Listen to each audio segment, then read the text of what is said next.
Okay, we are live November the 23rd, 2025. And if you're on the YouTube channel at infiniteplane.live, just raise a flipper and I will hand you a blue wrench. We're in the process of bringing in more people into our Discord server. And this YouTube channel is our main form of outreach with the world stagers. Okay, we are apparently live. There we go. What's up, Kevin Mooring? I was out in the middle of nowhere live streaming from Substack, and my connection was too bad, and it kind of cut us off. But I'm trying to use Substack video more and more to kind of give us a preview of what we'll be talking about. But also I noted that when you are uploading to Substack, it parses it into shorts. Going through your comments, interesting usernames here. See some new names. Maybe I'll read them. Joined by Let's Go, Michael Lido, Sprightly Sprite. Welcome to the raft. And then I'll just say DJ. I'll say DJ. I think I'll spare the listeners. Yeah, I was just out there by the river, by the over there on the other side of the train tracks, and the connection wasn't perfect. But anyway, Substack is incredible. It'll take a 45-minute rambling discussion and chop it up into shorts that have jump cuts, you know, where it cuts the air out, the dead air. And then it'll also give you catchy titles. And it'll automatically upload to the YouTube. And you might not like YouTube. You know, I've sued them. I'm still in the process of it. We have a history, but it's like the second largest search engine. And so we can never back down from here. If you're new to this channel, the Infinite Plane Society had been from 2017 to 2023. We had been shut down more than 140 times, usually by fraudulent copyright strikes and later medical misinfo. But regardless, it was this relentless uphill thing just to get 30 people on the list. But we're past that now. We're past the point of no return.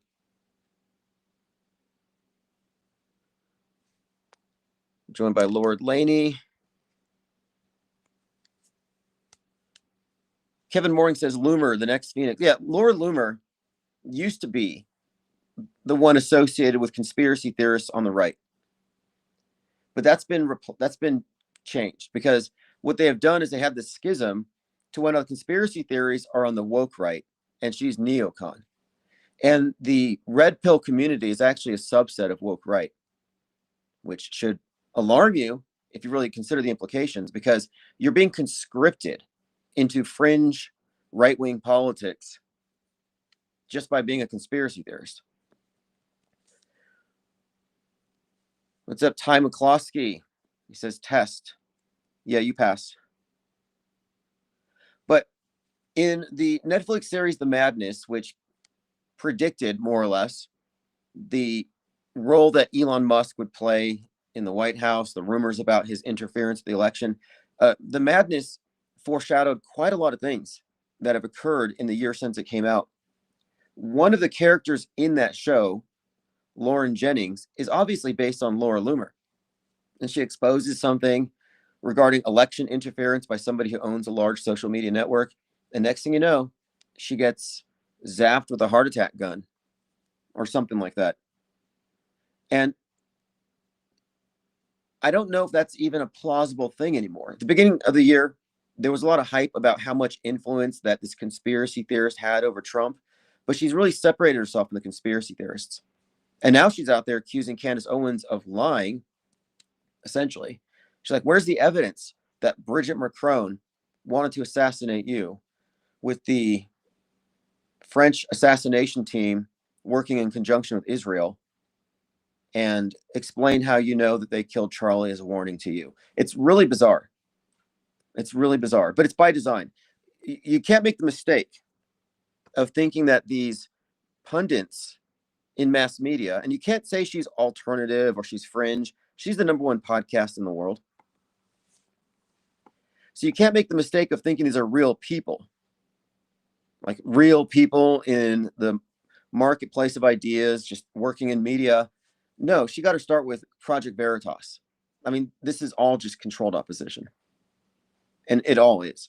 And everything she's saying is designed to outrage the normies. Because what they have done with media is they have this duopoly, mainstream and alt mainstream. But the two are triangulated against one another by, so in other words, the mainstream media is triangulating by designating this group good for believing the news and this group bad for having questions. And they need to really emphasize this distinction. They want the schism. It's perfectly split down the middle. There's a chasm. It's not something that can be reconciled. It's two separate boxes. And the way they maintain the division is by having provocateurs such as Candace Owens or Nick Fuentes putting out ideas that necessitate this split, this quarantining, mutual quarantining. I think they're WTC 7ing MAGA. I think MAGA's on the way out. I think it served its purpose. And whatever happened to all these passionate QAnon people talking about saving the children and working for JFK, who was going to come back and defeat the deep state? I didn't hear any Q people celebrating JFK's death day like they normally do. You know, the Q people would go to Dallas, Texas, and sit on the grassy knoll waiting for JFK to come back, thinking that he's going to show up in a Ford Lincoln at 120 years old. But where are all these Q people who totally fell into it, coming out and saying, I was wrong from 2020 to, no, maybe even earlier, from 2017 to 2021, I had lost my mind, but I have it back. I fell into a cult, this syncretic blend of Christianity and politics. I fell into a cult and I was brainwashed. But you never hear these people coming out and saying, man, I was wrong about all that crap. I do it all the time. I used to believe in all the mainstream news. Unmitigated Mind says, brilliant to associate the French with cowardice for the last 80 years when they're actually vampire ninja assassins. Who knew? Right. Candace Owens has suggested that the French government runs this assassination bureau or something that takes out their enemies, and they want to get rid of Candace because she claims that the president of France is married to his uncle, who's pretending to be Bridget Macron. And that is such a devastating piece of information that they're suing Candace Owens, and I guess she's a threat to national security, so they're going to take her out. It's an act of war for the French government to put a hit on someone like that. Her evidence is anonymous email tips. But if you look at what she has done from the beginning, and I wrote this article about it, Candace Owens, the Pied Piper of Trutherville, I noticed that when she left Daily Wire, it was because of this point of contention regarding Israel and Ben Shapiro. Similar to Tucker Carlson leaving Fox, where you have these pundits leaving the big media organizations so they can act like they're street, like they got street cred. Oh, I'm one of the people. I'm not an elitist, right? Because we have so much in common with people who are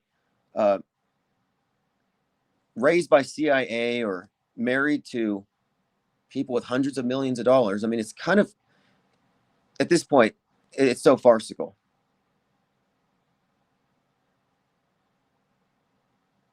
But we're watching this whole thing unfold from a distance. And I see people who still fall for it. They think Candace Owens is legitimate, or that any of these propagandists are actual investigators, which is kind of just absurd. But she's getting sued for making these statements, kind of how Alex Jones was made a target for the Sandy Hook thing. And I don't think it's insignificant here, because I think what they're trying to do is they're trying to destroy the perception of the alternative media or conspiracy theorists in the eyes of the mainstream. Mission accomplished. I think that's a major part of it. And I think they also want to recruit a lot of the conspiracy theorists into the Candace Owens universe. So you were a conspiracy theorist questioning media. You think media is BS. I'm just going to focus on my life. But next thing you know, you've been redirected. And that's what her job is. She's a bridge from red pill to J pill, where, yeah, these conspiracies aren't really true. The real truth is this. This is who runs the world. And it's just a perfect mirror of woke left. Anybody who's still in the political horseshoe needs to update their operating system.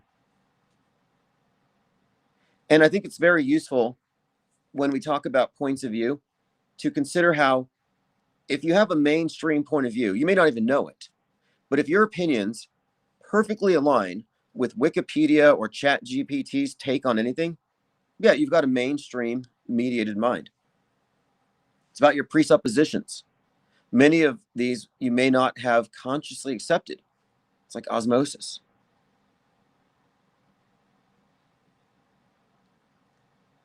And by the way, I was talking about yesterday how what we're looking at here, and this is another part of why Candace is number one, is you have predictive programming, sometimes going back decades, for significant historic events. So this Charlie Kirk thing, as we've been talking about, likely planned, scheduled in the mid-90s. The script existed. So that you have a lot of predictive stuff leading up to it.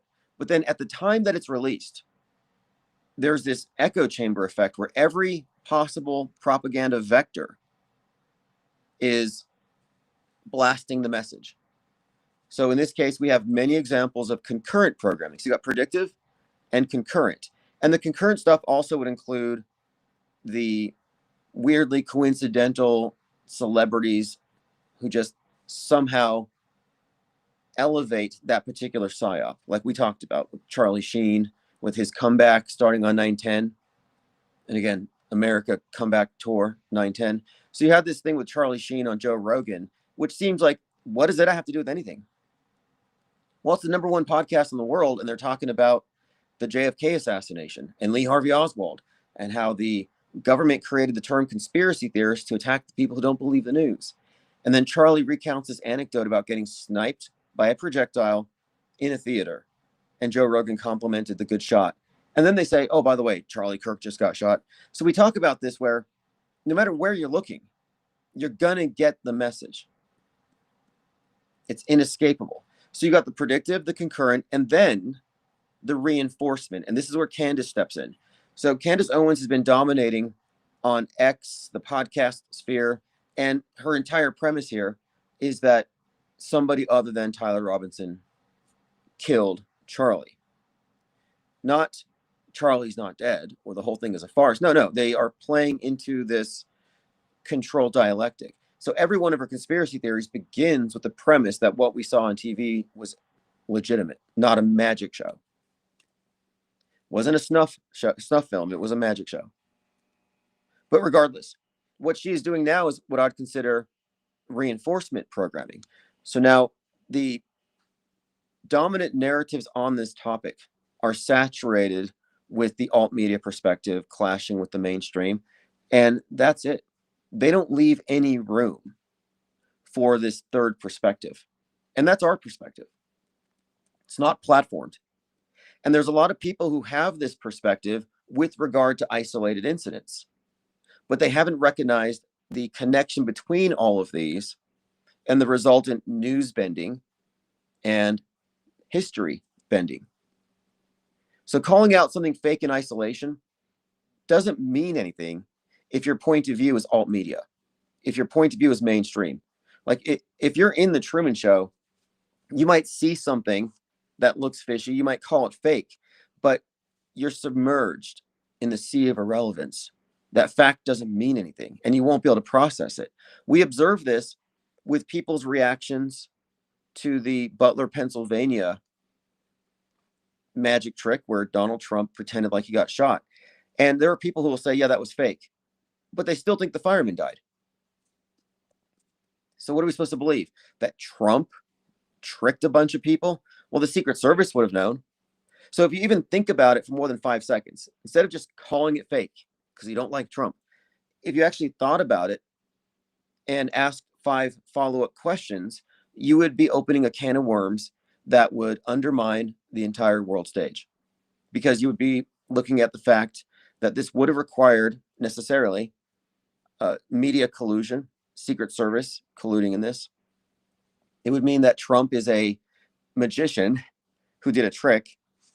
And as you go through the list of names of people who would be in the know, you get to see what I would consider to be the off-world stage perspective, that we're looking at political theater. And I think that politics needs to be looked at as part of the Psyop Entertainment Complex. It's bread and circuses, and you can vote for a bread and circus clown if you want, but I really question why. Why not just let it go? It's clear to me, and I'm going to try to make this case for anybody listening, any noob, Normieville, Woketown, just to consider that there's such a heavy-handed control over worldview that it constitutes a monopoly. And the monopolists, the worldview manufacturers, have created this system like a new monotheism. Like I describe it as a religion, but they're planning events so far in advance that it nullifies the idea that politics can do anything, or that it's not all just rigged. And that's not being cynical. I'm just being logical. And it's rigged. It would have to be, necessarily so. Which makes me think that the whole point of politics is a steam valve so that the subjugated populations who've been put under consistent mind war, so they feel like they have an illusion of, they have power. They have an illusion of power. So politics is there to grant them an illusion of power so they don't snap out of it. And it's a perfect system. I mean, you have to recognize the effectiveness of this systemic media fakery and manipulation of worldview through the fabrication of historic events. But the paradigm shift here is when you consider the implications of events of great historical significance planned decades in advance. It really should undermine your faith in all the institutions, and it should really make you consider if there are governments, or if it's just one big capital G government. Again, the new monotheism. I like to describe it as monolithic, as a nod to Stanley Kubrick. So if you look at 2001 Space Odyssey, the very famous scene shows the monolith and the sun and the moon conjoining above it. And what that represents is the movie screen. And the sun, the solar, that would be like the news, the real world. The moon, the lunar, the silver screen, the dream world, fiction. And by showing the eclipse over the monolith, which some say is the same proportions as a movie screen, I think what he's giving away with that movie is that we are being moved into this space odyssey. We're being brought into this new world where we're all processed through the monolith. And what is the monolith? Well, it's the ubiquitous worldview that is a merging of real and fake. Hyper reality, as Baudrillard would describe it. That's what the story is ultimately about, the merging with the monolith. So these little black mirrors you carry in your hand, it's about shaping your worldview. It's about conforming you, not informing you. And it's a conduit for you to be hit with psychological operations in between the mindless entertainment and whatever else you use it for. And you know what's intriguing here, and we'll get into all this stuff. We were talking about John Frankenheimer and Stanley Kubrick yesterday, but there's a Hilton that looks just like the monolith at ground zero. And it's designed to be that. And if you look at ground zero with this monolith looking over it, it's reminiscent of the scene from 1968's 2001 A Space Odyssey, where they're excavating the monolith on the moon. And this excavation area where the monolith is looks like ground zero. And there's quite a few things throughout the work of Kubrick where you can see foreshadowing future events. And many people hyper focus on him, but having examined these things closely, no, there are many directors whose work is featured in the body of content that serves to condition us, prepare us for these seemingly inevitable historic occurrences. I look at it as product placement for future fake events. I mean, this is what media has been doing the entire time. Like, media is not objective. It is all at some point subject to this monopoly, a worldview monopoly. And it operates through a duopoly, the alt and the mainstream. So just getting to my point here, the Candace Owens character is serving a role.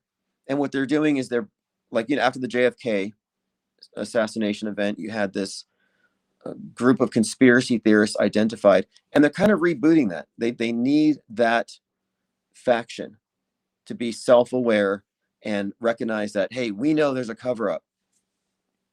And I noticed that they're very convinced by a lack of information. Like absence of evidence isn't evidence of absence, but they're like, well, we don't have the Epstein files, so we know it's true because it's a cover-up. Like, it doesn't work that way. Well, it shouldn't. Dinah Southard says, and Hilton logo with the Twin Tower and swirls. Yeah, once you see it, you can't unsee it. If you look at the Hilton logo, it looks like, the H looks like Twin Towers, and the bar connecting the verticals swirls, and it hits the bars where the planes hit the towers. It looks like the Twin Towers. We haven't even begun to really go in detail with these things, but we've been doing these kind of overviews of various events and examining the body of content, foreshadowing it, then the concurrent stuff. And then the reinforcement stuff is also very important because it's a continuity here. And I think that they employed the Mandela effect. The Mandela effect is a way of, well, what it demonstrates isn't that reality is shifting, but that subjective realities can be shifted. Not literally, but they can be given a false memory, and it informs their opinion thereafter.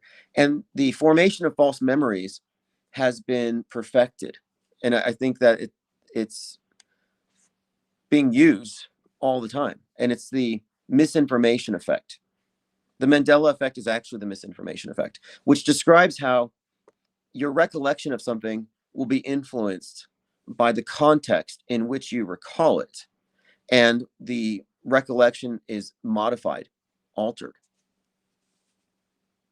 to the point where when somebody says, I remember, well, their recollection stems from something they imagined because it was prompted, not an actual memory. So the Mandela affected people aren't lying. And a lot of people, when they say they remember stuff, they're not technically lying, at least not wittingly. They've been messed with. It's the misinformation effect. So I think the reinforcement stuff is meant to create this saturated environment to just make sure that anytime it's brought up in their context. Unmitigated Mind says, Candace must become a hermit to survive, though she would have to be careful of door dashers. Heavily infiltrated the French intelligence they are. Big problem. Deport all door dashers, I say. Well, she's had a few foot bullets in the last few days. Somebody trolled her, and they sent her a message about these Egyptian planes, sent her down some rabbit trail. She's been making a lot of errors. She's been described as apopheniac, as crazy. And again, after the JFK thing, the conspiracy theorists had a point, did they not? Of course they did, because they were given alternative narratives. This is not organic, is what I'm saying. That Candace Owens is leading people down well-paved rabbit trails. But post JFK, they introduced the tinfoil hat. And that's why she's here.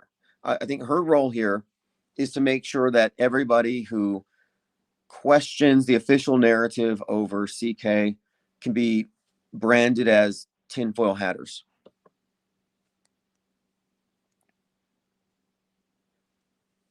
But anyway, that's the state of things right now.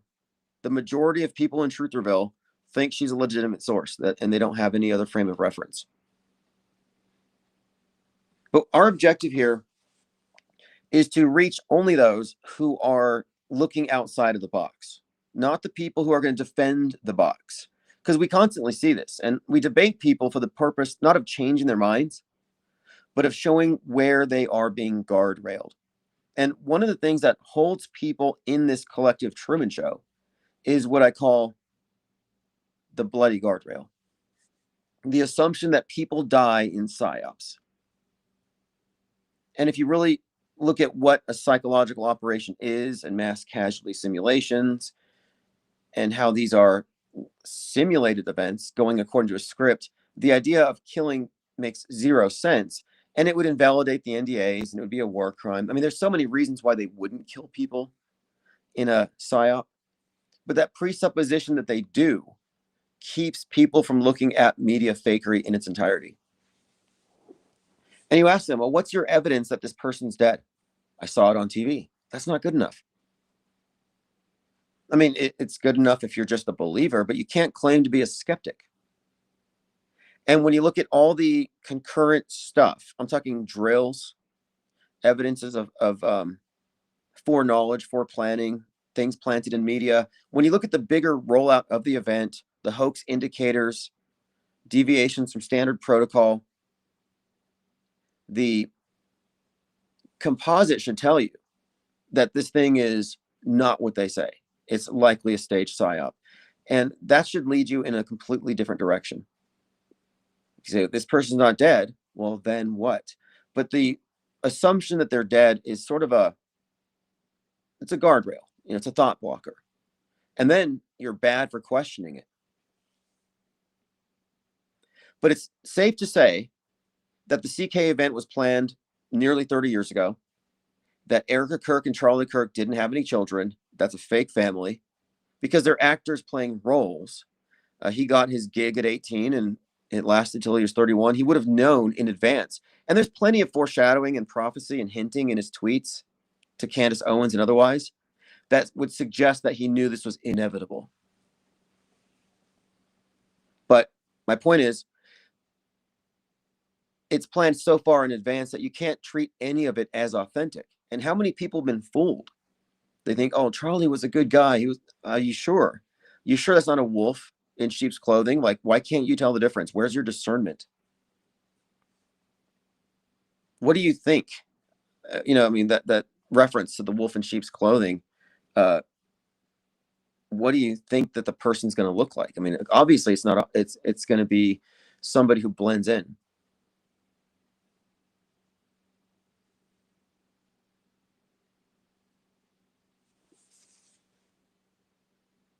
Nicholas Ashpit says, Tim, do you have an opinion of the two separate pieces of supposed drone footage from MH370? I do not, but I'll look into it. I didn't know, but I will definitely take a look. And if you want to leave a comment below, it'll ensure that I respond. I'm responding to all comments here. So now, anyway, to add on to this, if Charlie Kirk and Erica Kirk's marriage was a farce, an act, a TV show for all intents and purposes, and the children aren't real, or they're rented, or they're animatronics, whatever it is, well, what does it say about Candace? She's part of the show. And that's really as far as we should really think it through. Like people get deranged over these celebrities and pundits. It's like you're kind of getting mad at the bread and circus clowns. She's a bread and circus clown. It's a good gig if you don't have a conscience.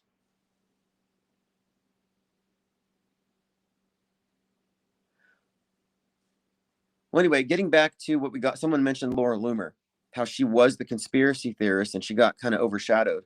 Well, in the madness, the conspiracy theorist does get taken out. And we had wondered, is Laura Loomer going to be pushed off the world stage? Or now I'm thinking maybe Candace.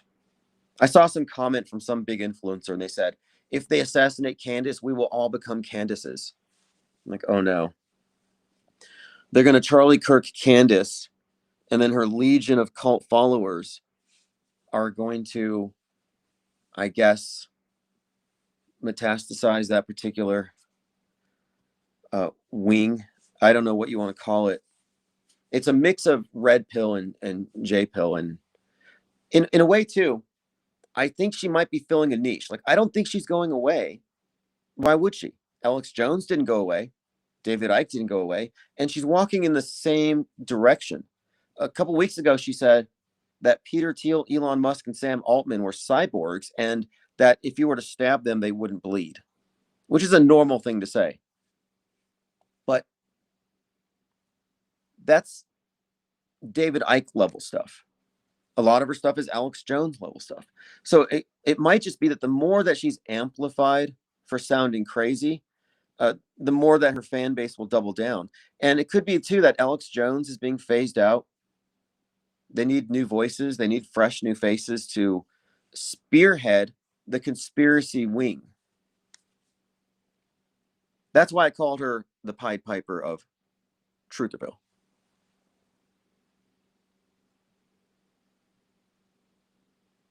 Michael Lita says, nice work if you can get it. Yeah, absolutely. And are there any people in their circle that you think have plausible deniability about any of this stuff? And I was looking at TP USA's involvement in J6. And, I have a few thoughts about this, but I think it's important to look at the people who are associated with the PSYOPs and who are involved in commentary, podcasts, influencers in politics. And you can kind of ascertain who would have zero plausible deniability with regard to these events. Like, for example, Jack Posobiec. Does anybody here think the guy that started Pizzagate doesn't know what's going on here? No, these people are insiders to the Q PSYOP. They're insiders to the J6 PSYOP. Owen Schroyer was a January 6er who served time supposedly, but that's a big farce, crisis actor. So do you think that he's actually worried that CK got taken out for speaking the truth? No. And he wasn't even speaking any sort of truth in that sense. He wasn't speaking truth to power. The whole thing is such a ridiculous farce. And I think it's also worth noting that nobody knew who Charlie Kirk was until he was on South Park. I mean, if you were in politics, if you were listening to these things, and I did, I admit it, I listened to far left and far right because I study these things. And so I was very well aware of Turning Point USA. And I often talk about when I first came across it, I was like, this has got to be the platform for the Turner Diaries. And the Turner Diaries is the white Christian nationalist revolution that kicks off after their leader is martyred. Sound familiar? They called that the turning point. So I've been looking at this thing through that lens for a long time, that this turning point ties Waco into the situation. And again, Trump kicks off his campaign in Waco. Very significant. Also notable, Netflix released Waco American Apocalypse like the evening before. Another example of concurrent programming.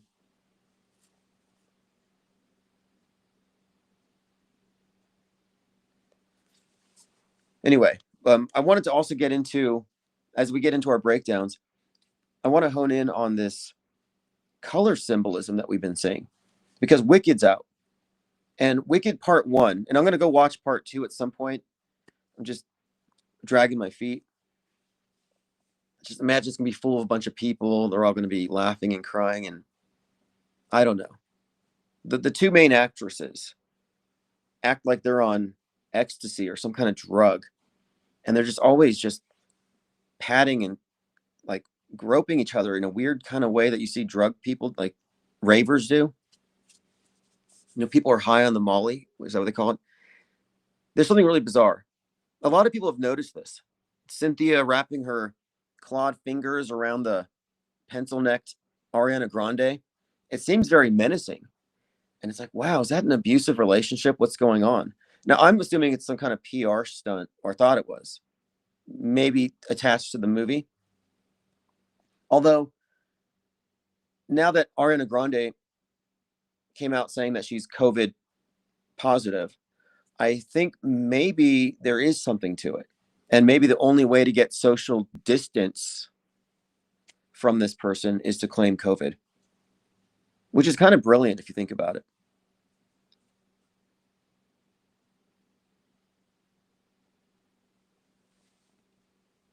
All right, what's up, Plain Decoded? Wake Soto, thanks for joining.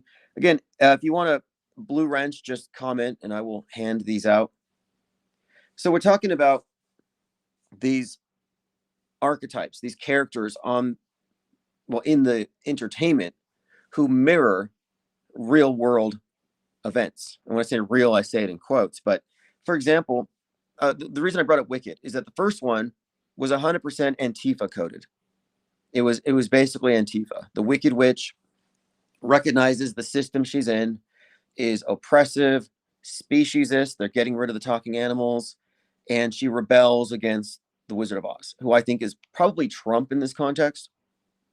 But the green face is also kind of brought up here. And so you have all these elements where it's very like a woke lefty type of Wicked Witch. And at the end of the movie, after rebelling against the fascist Wizard of Oz, she flies up in the sky and drops an EMP, blacks out the Emerald City. And Seattle's called the Emerald City. So we took note of this last year. And following this, then we had the Luigi thing, kill the rich, shooting the CEO, the manifesto. So we got Luigi suddenly becoming this topic. And we were looking at how he shows up in this hoodie like Robin Hood. And again, this is all class warfare, steal from the rich, give to the poor. He's killing the CEO. He's a good guy to the left. So we were talking about the significance of this character Luigi and how he's very Joker-esque. So you follow Joker. Joker, again, green hair, green skin. We're talking about the green being a significant symbol in this. So the Joker is accosted by some rich guys on a subway and he kills them. And he's now a hero. So he's this class warrior, and society made him a clown. He fought back. Everybody puts on a clown mask and he becomes this revolutionary leader at the end of the first Joker movie, which they completely neutered him in the second one. Like, I don't know why they did that. They should have maintained the same trajectory. It would have been incredible. But no, they took that from us. I watched people walk out of the theater. I was tempted. I have a few theories about what went wrong, but anyway, the idea of Joker, the class warrior, the kill the rich, comes out and he's got the green hair. And then we have, again, after Luigi, we have this green beret. And what does Luigi wear? The video game character, a green beret. And there was this overlap between the video game character Luigi and Luigi Mangione. Luigi Mangione used a ghost gun, kind of like the assassin did in The Madness when he killed the Musk character. But then the Luigi game, the Haunted Mansion ghost gun was a thing.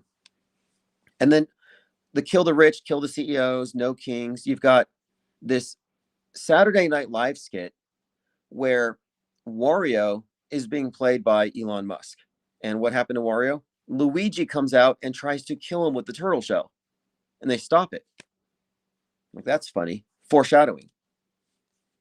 So then you have this green beret drive a Cybertruck to the Trump Tower and blows it up. And that targets Musk and Trump. But you have the green beret, the Joker, kill the rich, kill the CEOs. This is like a building theme, but we can connect the Wicked Witch to it, is what I'm saying.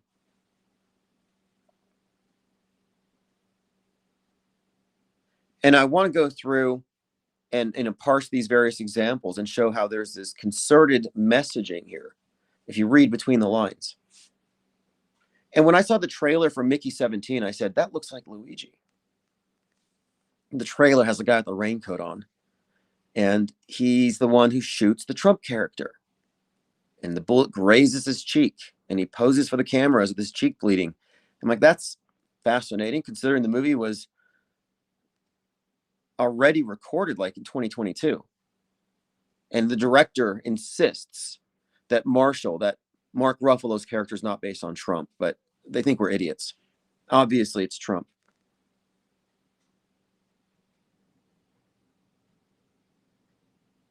Kevin Mooring says the Batman Part 2 is the next.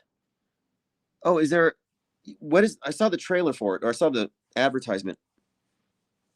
Is it the Nolans? Is it Christopher Nolan? Jamarin May says it is funny how the DC mayor during J6 was named Bowser. Such a Mario-infested reality. Right. Well, Bowser is that King Koopa? Trump is the basis for King Koopa in the Super Mario Brothers movie, played by Dennis Hopper. And he actually melts the Twin Towers, vaporizes them. Classic vintage predictive programming. But yet another example of a Trump representation in entertainment associated with 9/11 before it happened. Same with Biff Tannen. Same with, there's a pattern here that we've picked up on. As we analyze these world stage characters, we are looking at their entertainment counterparts and looking at common denominators. And for the most part, the Trump characters that we see in movies portray him as he is now, the Biff Tannen phase. Not the real estate magnate, not this guy who just made all these cameos everywhere, but as the Trump that he is right now. But they either have, it's actually both or one or the other. They either have references to 9/11 or references to Butler. That's all of them. The earliest example of Trump predictive programming is 1958's Trackdown, build the wall, protect from a cosmic threat, Space Force, and he's arrested. That's nearly 60 years. That's more than 60 years after the movie he gets arrested. 58 years after the movie, it was noted as being prescient, but they didn't even get the full story yet.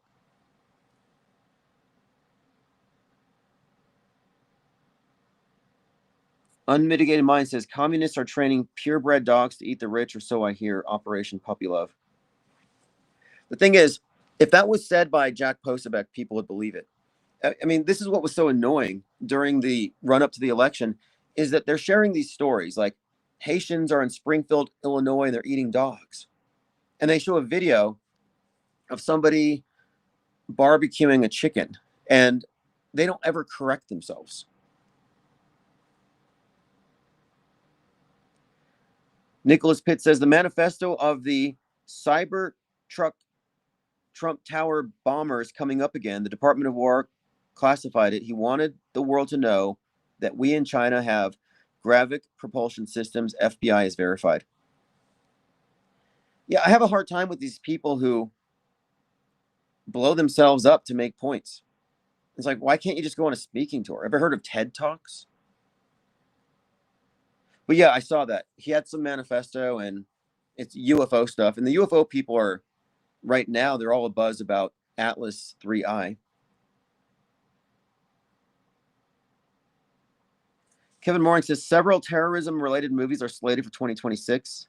Yeah, it seems like that was foreshadowed by the Dick Cheney death on 11/3. Again, the day the One World Trade Tower opened.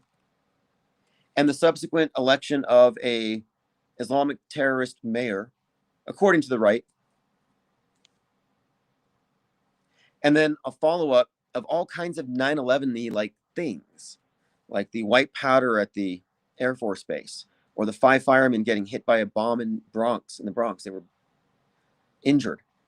And then you had the FAA grounding thousands of flights. So after Dick Cheney died at the beginning of this month, it was like we were reliving a lot of 9/11 for a few days. Even Rudy Giuliani and others were posting 9/11 imagery following the election of this mayor. So anyway, I saw that and I thought, what is the point of this psyop? Which, by the way, the Kentucky UPS plane crash, my tweet about it has more than 500,000 hits, where I said it was significant because it was UPS flight 2976, the number of 9/11 dead. It was coded for 9/11. They said it went 175 feet up, flight 175, hit a building. We talked about this in detail, connecting it to 9/11, connecting it to Dick Cheney's death. And then later, the mayor gets elected and the 9/11 stuff just gets mainstreamed. So we were already connecting that it had some 9/11 connotations before 9/11 was just saturating the media landscape. So what is the point of it? Well, I think maybe they're setting the stage for another, I don't know, maybe you're right, terror attack. I mean, they've been, for some time, preparing us for domestic violent extremism, white Al-Qaeda, vanilla ISIS. They've been preparing us for that. I don't know if they're going to swing back to radical Islam. I don't know if they will actually do that. I don't see that as a viable script, but I'm just a critic. I mean, maybe. And here's another thing. On the right, the schism between the neocon and the woke right. The woke right believes that Israel runs the world or controls the American government. The neocons believe that Qatar and that Islamists are secretly taking over our government. So there's that split.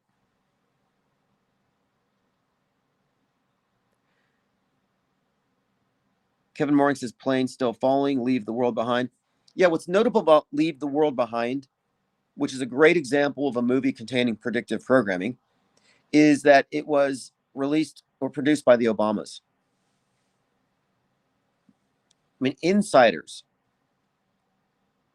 to the Psyop Entertainment Complex want to get in on the business.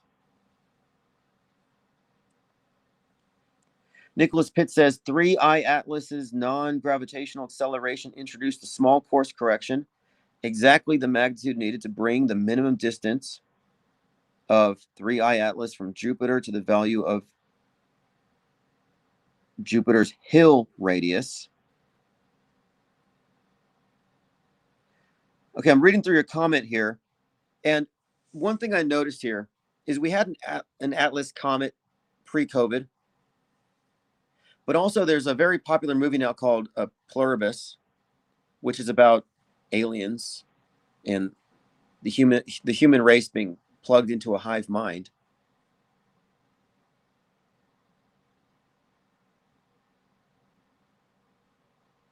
Somebody wanted to jump into Discord and chat. I'm getting into Discord right now. I have to log in, so it's going to be just a moment.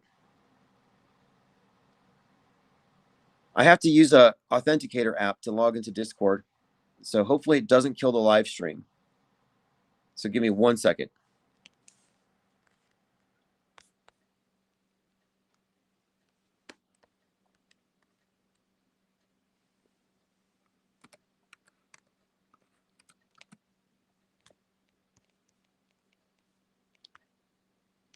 Okay, I'm back. Hopefully it didn't shut us down. So if you want to call in, there's a number on the screen. And then I also have the Discord server. Okay, so Jamarian May says, I'm interested in X symbolism. Disease X, Twitter's now X, Planet X, Xbox, the list goes on. X is a code that ties to Anunnaki like 33, synonymous with Freemasonry. Yeah, the X as a symbol throughout Elon Musk, SpaceX. We've been talking about that for some time. What is the significance of him taking over Twitter and calling it X? And the WHO had coined the title for the next big one, the next big disease, as disease X, like this hypothetical. And I've been saying, and I said this after Musk took over Twitter and turned it to X, I said, watch X platform the mind virus that necessitates the shutdown of the internet, a lockdown, a COVID lockdown for the internet. And I said, this is disease X. Disease X is a mind virus. Further, I correlated it with the idea of the rage monkeys from 28 Days Later, the rage virus. And so we were noting the prevalence of this particular symbol. Like we're talking about green skin, green beret, green hair, and the revolutionary left thing. Well, there is this thing with apes or monkeys, rage monkeys, violent chimps, that all ties to the right wing and political violence.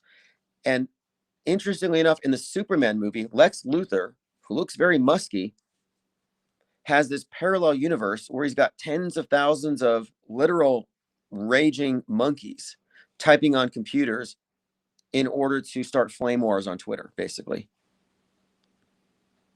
Spreading mind viruses. Okay, so if you go into the IPS think tank, and the Discord link is at ips.monster, all you need to do is jump into the voice chat.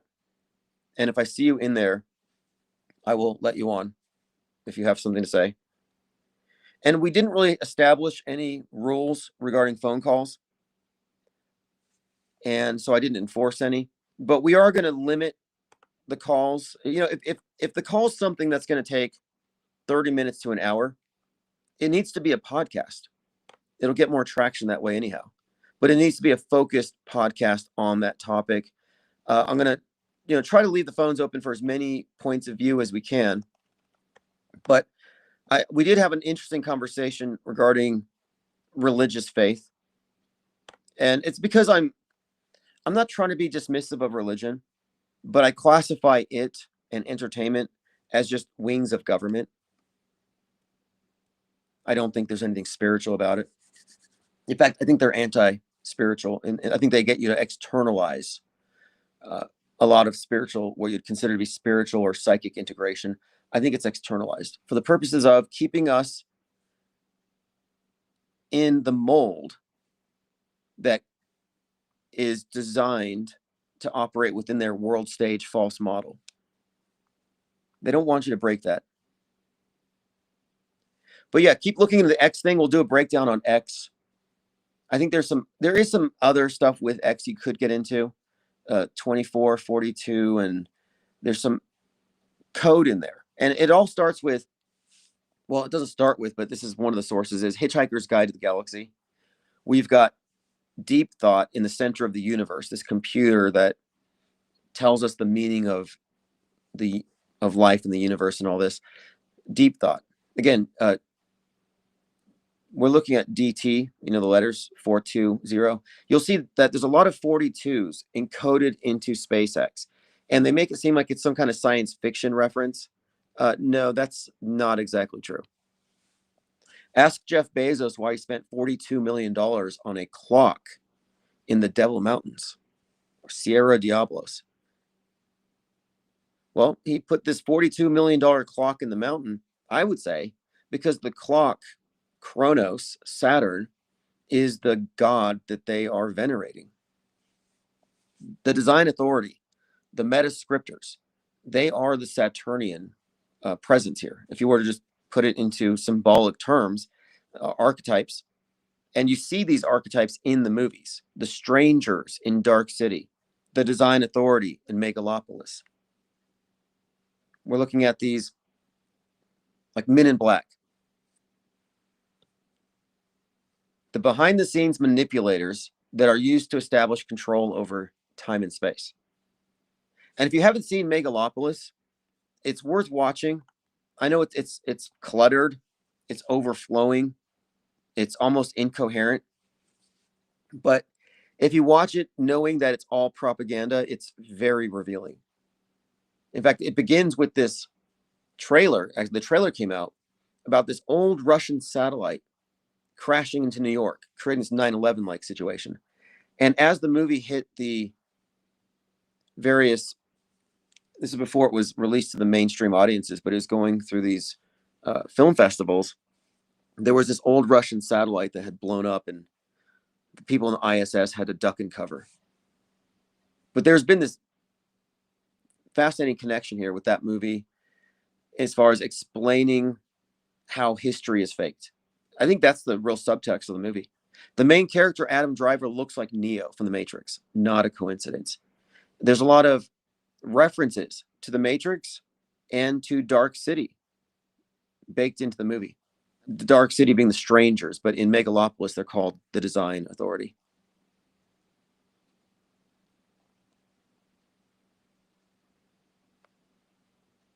Okay, so Jamarian May says, you'll see lots of Anunnaki representation. They hide the L in their name. Okay, Musk is obvious, but Larry Ellison, also Peter Thiel. Now, doesn't Peter Thiel anagrammatically convert into the reptile? Like, if you're going to accuse anybody of being Anunnaki.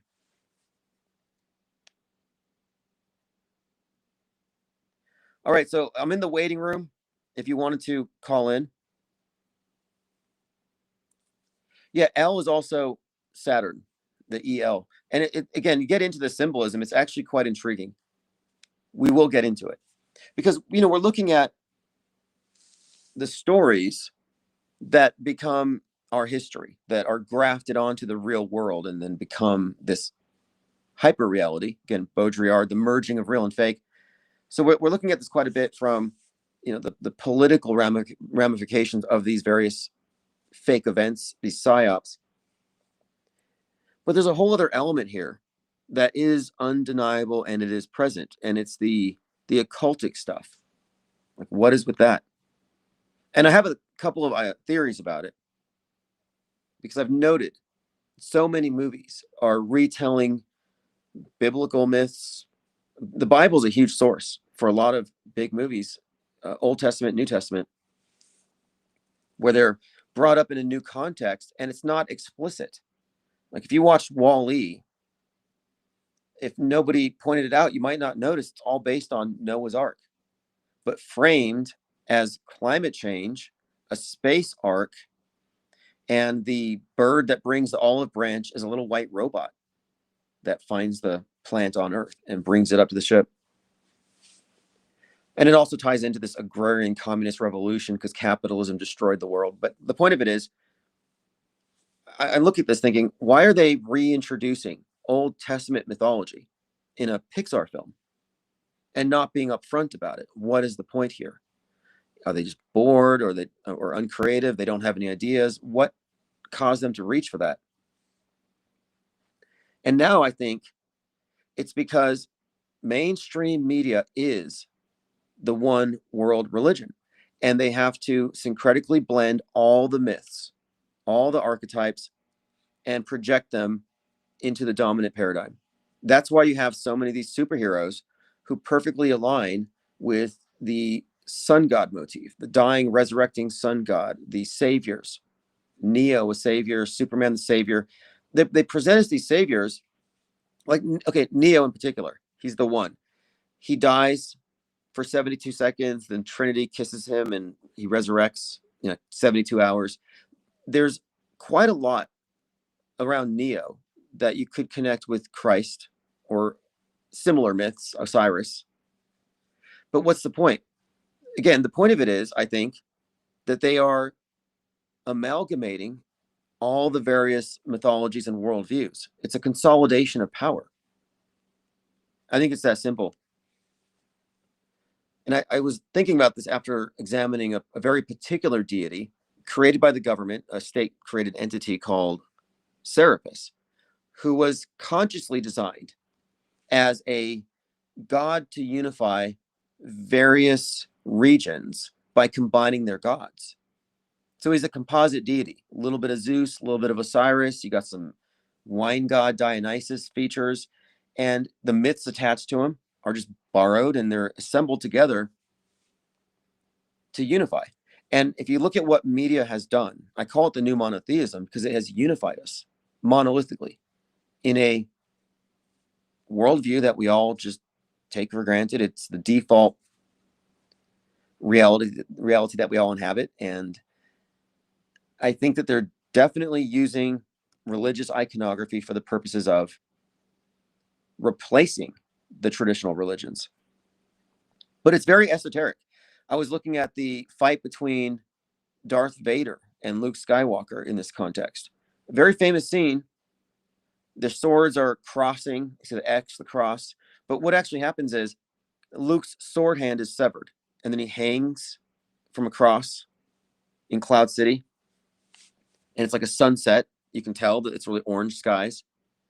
And then he's rescued and they reassemble him and they put his arm back on. But the point of it is, that's the myth of Osiris, who was killed by the ruler of the dark side, Set, whatever, Saturn, however you want to look at it.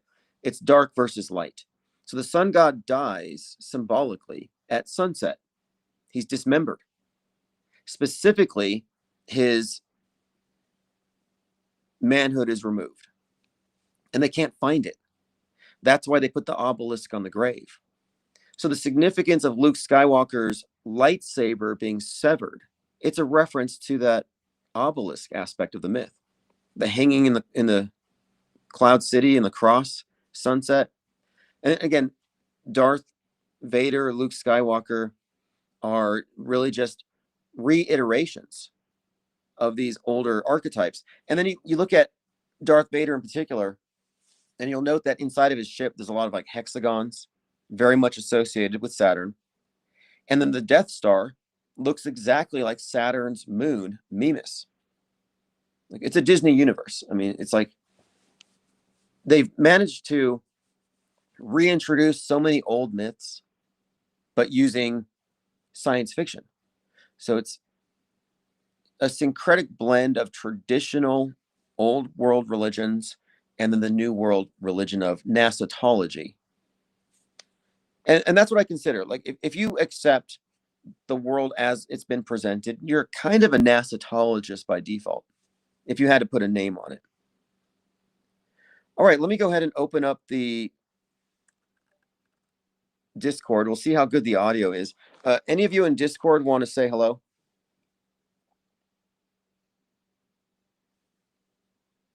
We've got Kevin Mooring and Leo the Squib, if you want to call in. You can also use the phone function if you don't want to do it in a voice chat.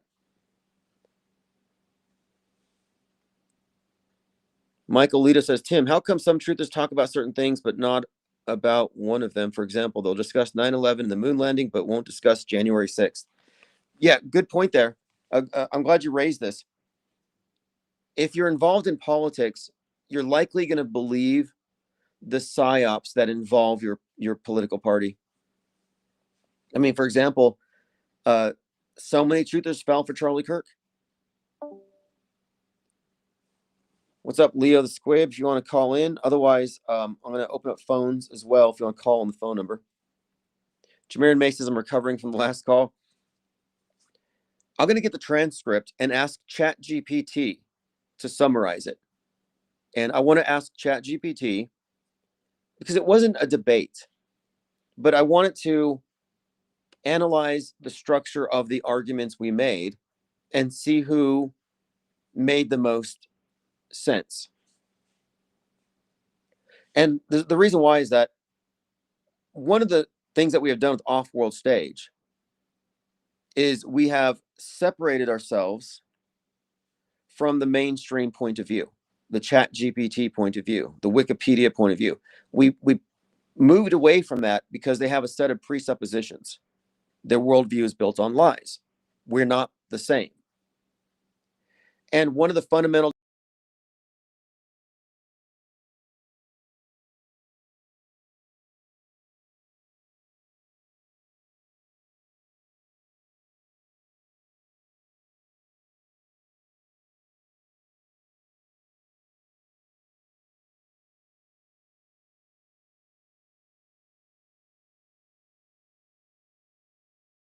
why should I set aside a lack of evidence as inconsequential and just go with it because it emotionally appeals to me? Like, no, I'm a non-believer.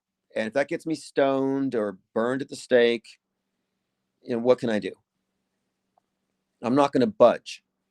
And so I think the principal point of disagreement wasn't about the caller's particular version of the Christian faith, but I think it was more about the fact that he's a person of faith. That is,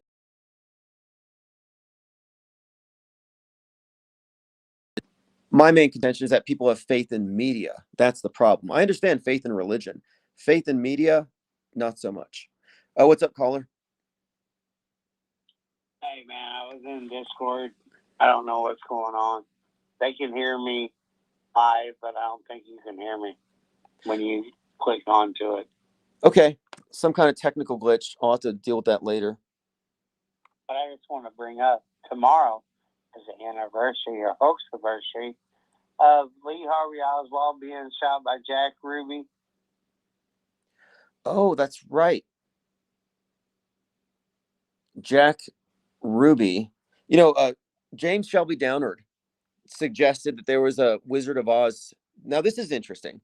He described in King Kill 33 a Wizard of Oz subtext to the JFK assassination. And he described how Jack Ruby taking out Oswald was a reference to the Ruby Slippers defeating the Wizard of Oz. And it's also the anniversary of D.B. Cooper. Well, but one more point here. If CK is the new JFK, then the concurrent release of the new Wicked, and it seems like it might be relevant. I don't know. I'll have to look. But anyway, uh, that's definitely a noteworthy anniversary tomorrow. Jack Ruby kills Lee Harvey Oswald. And that was in a theater, right? It's Assassin in the news again. Candace Owens, people being assassinated. It just ties into it. A lot of I think that we might see something happen before Thanksgiving to give everybody something to talk about. Yeah, you're right. We don't really have a current thing right now to focus on. And yesterday, one of the granddaughters of JFK came out to announce that she's going to die of leukemia. And I was like, wow, what a sad thing to have to announce. But she did it on the anniversary of JFK's death. So the name Kennedy in the news, that is something we have noted, that JFK has been blasted into the media ecosystem ever since Q really hyped it up. But since the CK assassination, there's been all this JFK stuff that's just been floating around. You have the CK and then the KC. The KC is the Kennedy curse. Oh, the Kennedy curse. That's right. Well, so you're suggesting that we might have something to discuss over Thanksgiving dinner and split families up, some kind of psyop. Yes, it's definitely. We could see something big. I mean, they keep beating the war drums and all that, but no, we could see something else. The ice stuff is heating up. Let's see. Let's see if there's something that goes down before we go into the holiday. Because to me, it seems like it. You know what I mean? It only makes sense if you're writing a movie and you'd want to make that script really good. Yeah, there may be. I wouldn't be shocked because there isn't really anything to talk about right now. People are tired of Erica Kirk's leather pants. CK's played out. Candace Owens has already established that she's jumping the shark relentlessly. It's never going to stop. I think people are sick of that. So, what is the main focal point now? Epstein files? I mean, who cares? Like the files, that's what's funny. It's like the JFK files. They're never coming out. Now, when Trump emerged in politics, it was with the Tea Party, and he came out saying that I will take this cause up for you. I will expose that Barack Obama is a Kenyan, and I will release the 9/11 files and the JFK files. Like, he's always been dangling these releases out. The truth about 9/11, the truth about JFK, and the truth about Epstein. Well, what do you think the truth is for all of these things? It's just fodder for the blame Israel crowd, because all the conspiracies blame Israel, and all the mainstream stuff blames whiteness, the West, systemic oppression. Like, this is a formulaic program that we're looking at, and this nothing's new here.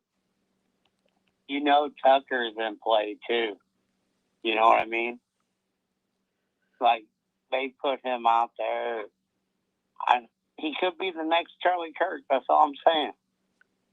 Well, Tucker Carlson and Candace Owens are both promoting the idea of literal demons, like physical demons. They believe in demons. Tucker was attacked by one, and his bed was covered in blood, although we don't have pictures. And Candace Owens claims that Elon Musk, Sam Altman, and Peter Thiel sacrificed children to feed demons in order for them to become AI. So Grok is basically a demon. Don't forget, Candace saw Charlie's ghost in a dream. Yeah. You can't forget that. That's why she's never going to say he was squibbed, because she's already committed, because he came to her in a dream and said, I am here to tell you that everybody betrayed me. MTG stepped down. I guess that's noteworthy, but I don't know if anybody was really following her anyway. She's always just been a paranoid opportunist. By paranoid, it's all fake. It's cry bully behavior. You know, you say something. Do you think that MTG will hook up like for a running partner if she, you know, who's her counterpart to JD and Erica? I don't know. I mean, I could see her getting into it just for the grift of it, but I don't think she's viable or very serious. I mean, really, she was pandering to the QAnon crowd, and that kind of went away.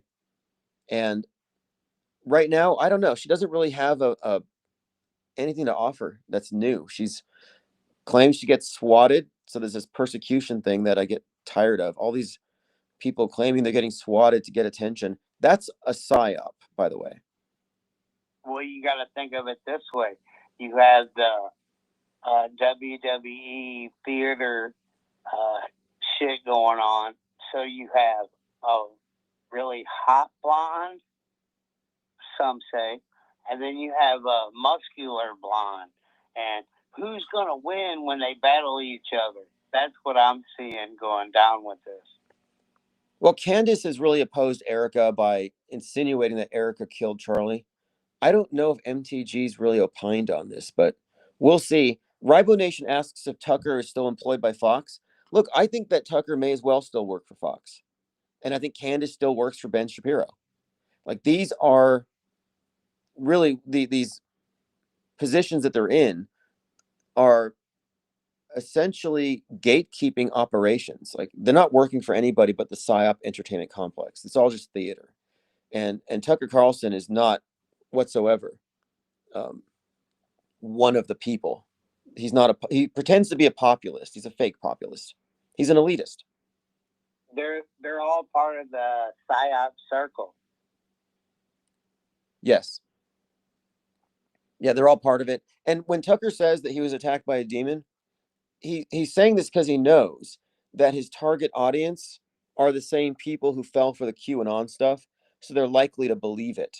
When they start talking about child sacrifice and blood drinking rituals and all this stuff, yeah, there's a certain demographic that he's reaching. Hey, you want to know my theory on that whole story? Was he got drunk one night, went home with a girl. She scratched his back, and he went home and told his wife that shit. That's what I believe happened. Well, Occam's razor, that's far more likely than he was killed by a demon taking physical form. Although I would suggest it was one of his 4 giant dogs. But he didn't show us any pictures, no evidence. But what else is new? I mean, the fact is, he's pandering to a group of people, and he knows this isn't true. So, you know, I look at Tucker and Candace as the king and queen of gaslighting. And by the way, the first Batman movie, you had it came out on March 4th, 2022. On the day it came out, the death penalty for the Boston bomber Joker Sarnath was reinstated. But the Riddler, his weapon was a Tucker. And I remember at the time thinking, that's interesting, because the Riddler is this like online provocateur, and he kills the mayor with a Tucker, with a carpet Tucker. At the same time, Tucker Carlson was being blamed for the Buffalo supermarket shooting for his white genocide conspiracy theory. And I'm like, that's interesting how the villain uses a Tucker, and he radicalizes these online people to carry out this attack on the election. And in real life, you got Tucker Carlson being blamed for online radicals doing bad things. We both know Tucker's CIA. Well, Tucker and Andrew Tate both have CIA fathers, I think. I don't know if that means anything necessarily, but it's hard to ignore it. But these entities, these agencies, FBI, CIA, whatever, for the most part, they're just props. I mean, if we look at the Psyop Entertainment Complex, it transcends all of these things. These are all fronts for that. I think that's why Candace runs that CIA on her cup, man. It's in your face. Like, she found out nothing. She just keeps the psyop going. What do you think about my take that she's probably replacing Alex Jones and David Icke, and that she's not going to go away no matter how crazy she gets? Well, either they're going to take her out, but see, this is what happened with Alex Jones. Back in the day, before, let's say 20 years ago, I would tell people about Alex Jones, well, they're going to kill that dude. They're going to kill him. I say, no, because if they kill him, it makes him look right. So I don't know if anything will happen to Candace, like you're saying. She's being propped up to be the next radical AM talk show, but she's already taken over the podcast world. Yes. You know what I mean? We can't make the assumption that because she sounds crazy to Normie, she's going to disappear, because we have this massive bifurcated echo chamber, and she's the dominant voice on the alt side because of the CK thing. And I don't think that she's going to disappear no matter how insane her ramblings get, because she's definitely in that niche. Well, you got all the lurkers like Ian Carroll and all of them supporting her and buying into whatever she says and promoting it on X. Like, you can see it. Like, it is crazy. Well, that's what I'm talking about. Absolutely. And I get it if people have Candace fatigue, but the reason why we're looking at this is we're looking at the infrastructure, the architecture of media itself. And we're looking at her role as a bridge between red pill conspiracy and J pill stuff. And we're looking at her role filling up the alt media landscape with all these narratives that essentially reinvent the conspiracy theorist trope. It's like the conspiracy theorists they invented after the JFK thing. Yeah, I think they're reinventing it. And so I don't see her going away. I think she's annoyingly going to remain a constant fixture. Like, because it used to be the case where you always heard about Alex Jones because people would say Alex Jones said crazy thing. And that's how you heard about it. Well, Candace Owens is kind of taking that spot. 100% she is taking that spot, making outrageous claims, calling people's wives men, and then saying they're trying to kill her. Do you know what I mean? It is like veering away from Charlie slightly, but she's tying it in. Like, she's got to get away from that Charlie shit. If she don't, do you know what I mean? She's beating a dead horse. She could probably do it for another year or so, but everybody else already knows. Yeah, it's in poor taste, clearly, and she's grasping at straws. But I think that's part and parcel of her position, her gig, that she probably has a script like, hey, tomorrow you're going to blame this person. Then you're going to say exploding Mike. Then you're going to say space lasers. Then the people in the red shirts. And every day it's a new spin. But I think the reason why is it's reinforcement, psyop reinforcement. So we don't forget about CK, and we're consistently reminded about the fact that there's a conspiracy around it. It's an inside job. But yeah, I don't think she's going to like, okay, who cares, right? Who actually listens to all these episodes? Like, who really cares? I don't think it matters. The reason she's number one is she's propped up. I don't think it's organic. I don't think it reflects consumer desires to hear the stuff. I think it's being put up there for the reaction that it's getting. 100%, dude. 100%. Because why didn't she come out and wonder, what happened to Thomas Crook? They just went on past that. Do you know what I mean? Like, we ain't gonna question that shit. You know what I'm saying? Yeah. Like, they'll question a 30-06 to Charlie Kirk's neck, but an AR-15 to Trump's ear, they don't want to talk about. Yeah, that's a glaring inconsistency. Good point. Oh, a 30-06 couldn't have been stopped by his neck, but an AR-15 round would barely even create a nick on his ear. That's a major discrepancy. That means Trump and Charlie Kirk have the same bones, right? Yeah. Yeah. Kirk's ear, well, Trump's ear is made out of the same stuff that they put into Kirk's neck and the same stuff they made the 9/11 passports out of. I see people point out the ear all the time, but let's take two psyops and look at them together. With, you're trying to tell me that some guy's head shouldn't be ripped off by a high-powered rifle, and then another guy got his ears shot by a high-powered rifle, but both of them miraculously stopped any devastation that should have been like forthcoming from the shot. That's a valid point, and I'm really glad you brought it up, because we have to look at each of these events as part of a continuity. They're all in a script, the meta script. These are not isolated events. And if you look at them in isolation, you've got a massive blind spot, because it's the same reportage, same pundits reacting. And that's a majorly, I would say, that's a major discrepancy. There's no way that, like, they're going to make such a big deal about one and not the other. And these are analogous situations. So I think you made a great point there. Thanks, buddy. I'm going to get out there and just test the lines and see if they work, you know? Awesome. Thanks for the call, Kevin Mooring. Have a great evening. Peace. You too. All right. I'll get Discord working for phone calls. I have to adjust some settings. Penguinati Auto Hoaxer says Candace is too rare to replace. Illuminati will keep her around. Yeah. It's wishful thinking to think that any of these pundits could say something so out of bounds that they're going to, out of just shame, disappear.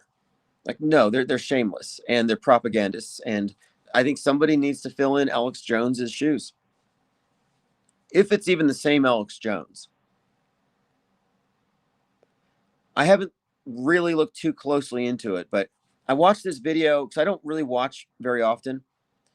He had taken his shirt off and he was doing push-ups, and Russell Brand, who never buttons his shirt, is sitting on Alex Jones's back, and they're doing push-ups. And I'm looking at Alex Jones, and I'm like, that, honestly, it doesn't look like the same guy from J6. In my opinion, it does not. Like, it doesn't look like he's aged appropriately for 5 years. It looks like somebody else. I think there's something off. I'm not throwing Bill Hicks into this equation, but I'm not quite sure what I'm looking at with him. But again, we all have Candace fatigue. I get it. We had CK fatigue, but we're looking at a controlled rollout of engineered narratives and how it seems to be mirroring the climate following the JFK thing. All right. Again, if you comment in the chats, I will be handing out wrenches.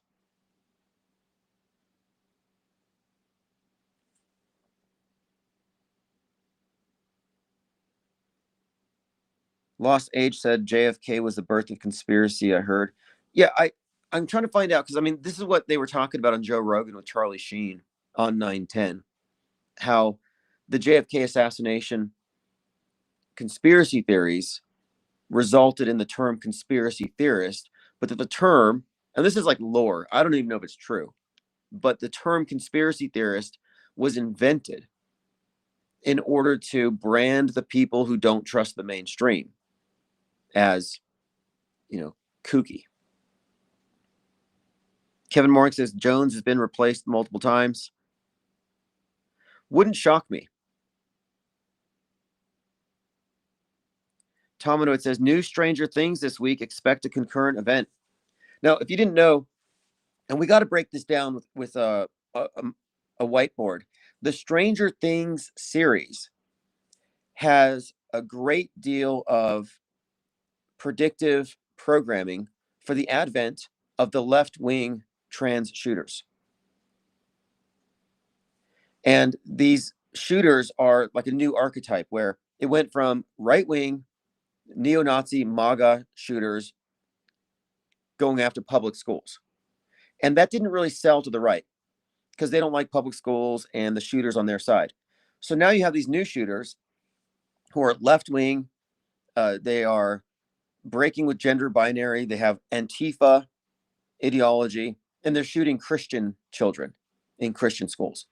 And that came along with the satanic panic element. So now, if you don't know about Stranger Things, it's set in the 80s during the satanic panic.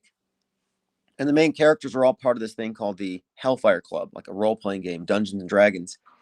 But when you get into the series, if you look at the series, there are a number of characters who seem like their spitting images became school shooters, mass shooters. Robert Crimo, the Audrey Hale. Audrey Hale looks like Elle from Stranger Things.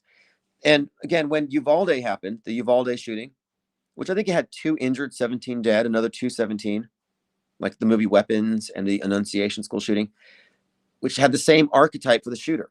Again, leftist, Antifa, Satanist.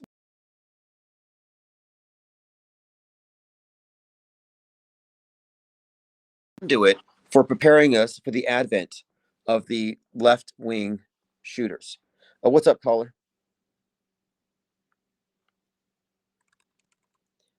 Give it a second to catch up. We have a caller on the line. We'll wait just a minute, see if they can get through. But so Stranger Things had used this whole series has essentially prepared us for the advent of the left-wing, satanic, Antifa, anti-Christian, Reddit radicalized shooter. And Audrey Hale looks like the main character in Stranger Things. And after the Uvalde shooting, they had to put a warning on Stranger Things. That's why the caller brought this up. They said, in light of the recent school shooting, we want to caution you about watching this episode because it opens up with a bunch of dead kids. Killed by Elle, the one who looks exactly like Audrey Hale. And I can go deeper into it, but that's just one of the points I was making. And also the caller mentioned, somebody mentioned, oh yeah, Diana Southworth, the trans furry thing. So the furries, the furry group subculture is kind of like any other subculture, cosplay, costumes. But it's kind of strange how now they say Thomas Crooks was a furry. Now they say Tyler Robinson is like, his girlfriend's a furry. Like, what does that mean? So I look at the images out there, and it's like this furry wolf head. Like they dress up as this furry wolf. And I thought, this looks like a remake of the Lone Wolf Assassin. Like lone furry assassins are the new Lone Wolf Assassin. Same symbol, wolf head. Probably not a coincidence. All right, phones are open if you want to try calling in again. Jermaine May says, what are your thoughts on the... I don't know if that is an epidemic. I'm not a sociologist, but the media can make anything look like an epidemic by focusing on it. And I tend to stay out of the culture war stuff because okay, this is an interesting one too. And it has to do with the satanic panic. So the satanic panic only affects the far right. It does not bother the left. Most of the people branded as Satanists are leftists. The Temple of Satan is a Antifa group cosplaying as devil worshippers. They don't even believe in Satanism. But my point of it is, in this political horseshoe left and right, the right is scared of moral panics, satanic panics. And you see how they react to the Grammy Awards or any celebrities making hand signs in so many ways. They exhibit this fear of the devil. Tucker Carlson, there's demons. Candace Owens, there's demons. AI is a demon. Aliens are demons. That's a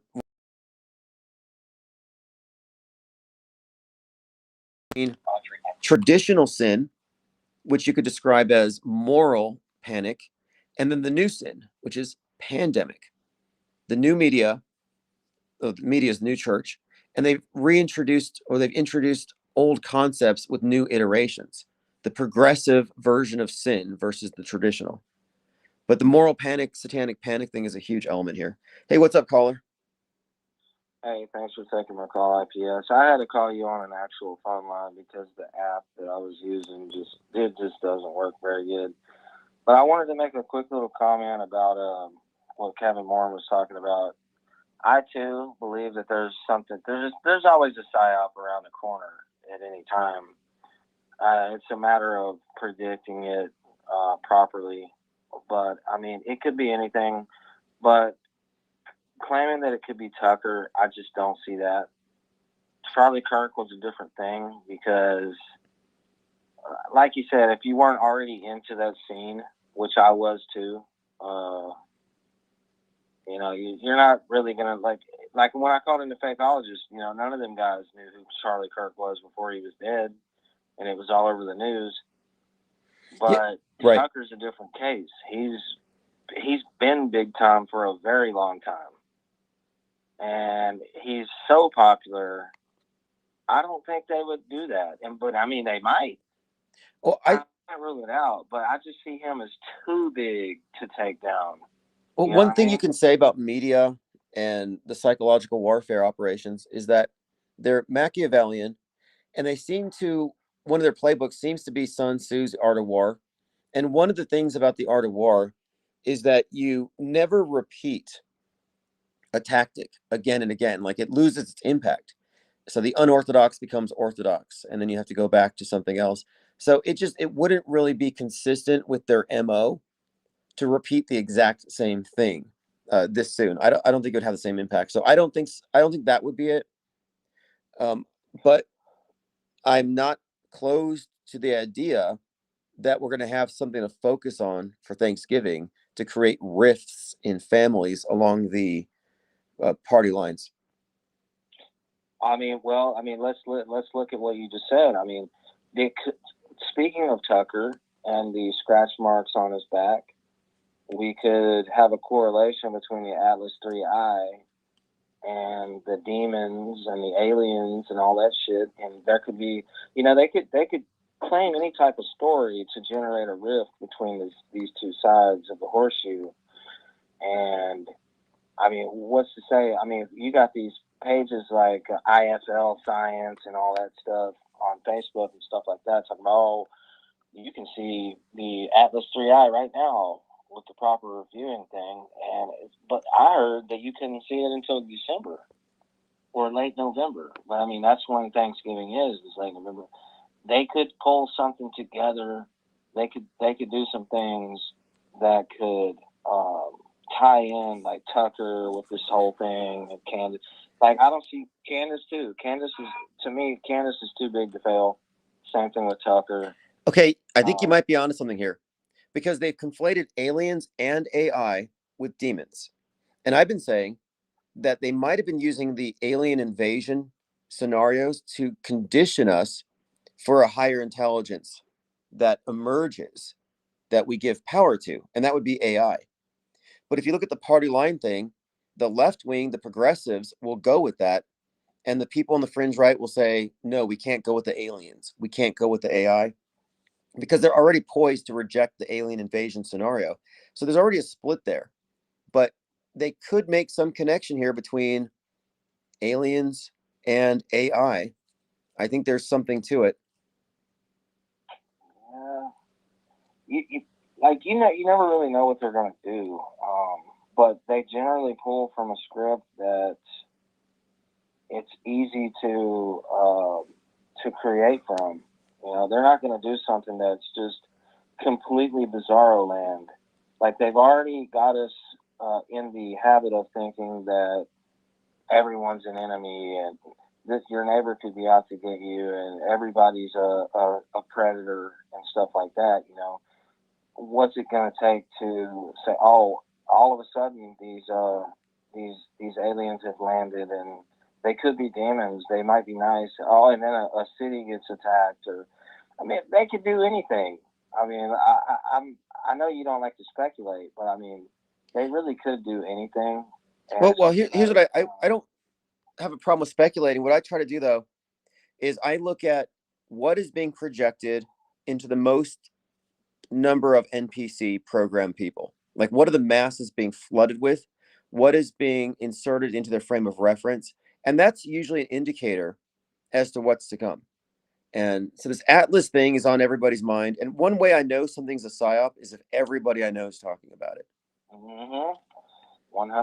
That's the way it always starts. They get people talking about it. Like, what did we see before the sea? We saw videos coming out of China, people just falling over, and then you had AM talk radio stations talking about it, and oh, it's coming soon. And this was like November, October of 2019 and stuff, long before it was declared what it was. And then, you know, then they actually declared the thing, and everybody was just, that's what it is now. We're in this state. And, you know, they've been ramping up this Atlas 3i thing for months on social media. I don't watch TV much, so I don't really know if they're talking about it on the actual mainstream, but I know for a fact that AM Fringe is talking about it and stuff like that. But I mean, they're going to use whatever's popular, and don't get me wrong, AM, a lot of people think, oh, hey, nobody listens to AM. People still do. A lot of people still do, as a matter of fact, especially people in my age group, you know, that were brought up on that type of thing. Yeah, I know a lot of people who listen to AM, and they're all talking about this Atlas thing. And it's kind of interesting. I said before how aliens are just angels for atheists. Aliens are angels for the progressives. It's like these are something that can be defined by science, so they're real. You know, it's like it's so broad. I mean, it could be anything you want it to be. That's they always use these type of things. It's almost like a template. They use these broad things that can apply to multiple different categories of people. That, you know, one group thinks it's this, one group, but it's the same thing that they're saying to both groups or all groups, and that they're all going to come to their own opinions. And then when the thing happens, they're already dead set on what they believe, and it's this and that. But anyways, I just wanted to, like I said, I'm going to make this call short and hang up after this comment. I think that Tucker and Candace are too big to fail. And like you said, I don't think they're going to repeat the same thing in such quick succession. But hey, thanks for taking the call. Thanks for the call. Good points. All right, have a great evening. Yeah, there's definitely some overlap in these various scenarios. And I've been thinking the alien invasion thing is obviously probably impossible to pull off. The Project Bluebeam stuff, like, I don't see these as feasible.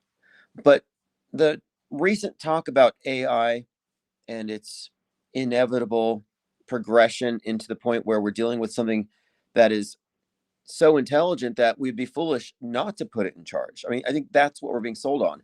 But the idea of a higher intelligence taking over the earth and uniting everybody, getting rid of politics with its corruption and greed and grift, and I think that they could effectively do what the alien invasion scenario was going to do, because aliens are smarter than us, but with AI. And it's notable here that the same side of the political horseshoe that thinks aliens are demons now says AI is a demon. So they're setting the stage here, I think. They don't want everybody agreeing. And so I'm not exactly sure how it's going to go. But look, even MTG, we mentioned Marjorie Taylor Greene. She said that aliens are fallen angels. Demons, in other words, evil. But this moral panic and the satanic panic thing needs to be brought up in the context of Stranger Things, and Stranger Things providing the visuals and other context for the emergence of these new shooters. Stranger Things is about this group of teenagers who have like magic, but it's psionics, like mental powers, but same thing. And this has been a reoccurring theme.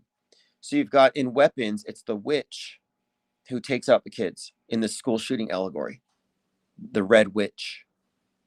And then in the Annunciation shooting, it was the red-headed Order of Nine Angels, satanic neo-Nazi, Reddit radicalized Antifa shooter. But anyway, that all has a precedent in Stranger Things. So the timing of Stranger Things coming out might actually be indicative, whatever's on there, of what's about to happen. That's been the pattern. It's been the pattern. So much so that they put a warning label on season 4's premiere. If you didn't watch it, there's quite a lot there that we could get into. I have a lot of articles on it. I think Matthew Modine has an interesting role in this, and he's the guy who plays Joker in Full Metal Jacket. And he gets JFK'd at the end of season 4. There's some fascinating subtext, but again, Stranger Things connecting with Audrey Hale and other shooters, and the parallel elements of satanic panic and targeting the right. Because again, the satanic panic only scares the right. All right, let's see here.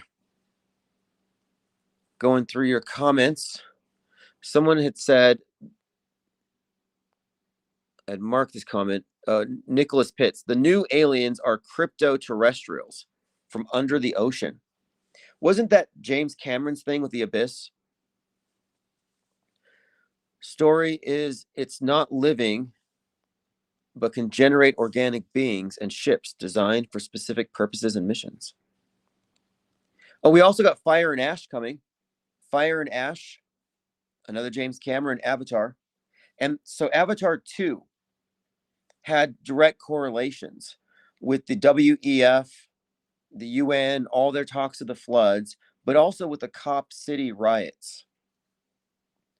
So if you're not familiar with the Cop City riots, Atlanta correlates with the Na'vi in the way of water, these Atlantean-like creatures.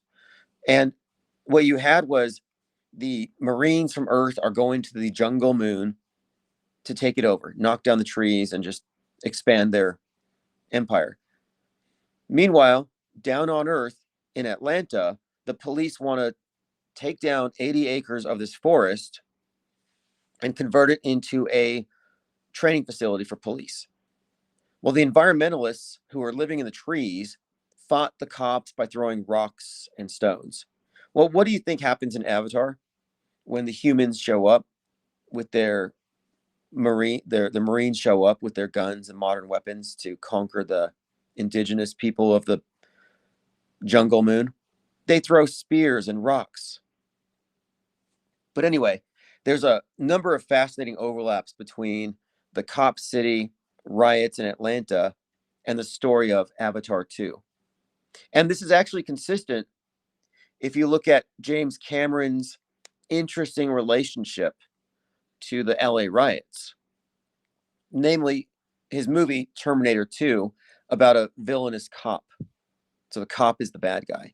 And his movie was in production, and a guy named George Holliday was filming the action from the sidelines with a handycam. And he's walking home and he sees evil cops beating Rodney King. And it's his video that triggered the LA riots. And James Cameron mentioned the irony of it. And that's always kind of a hint. These meta scripters love to throw out these ironic little statements like, yeah, my Terminator 2 movie is the film that contained Terminator 2 from the sidelines, kicked off the riots, and the evil cop thing is kind of consistent.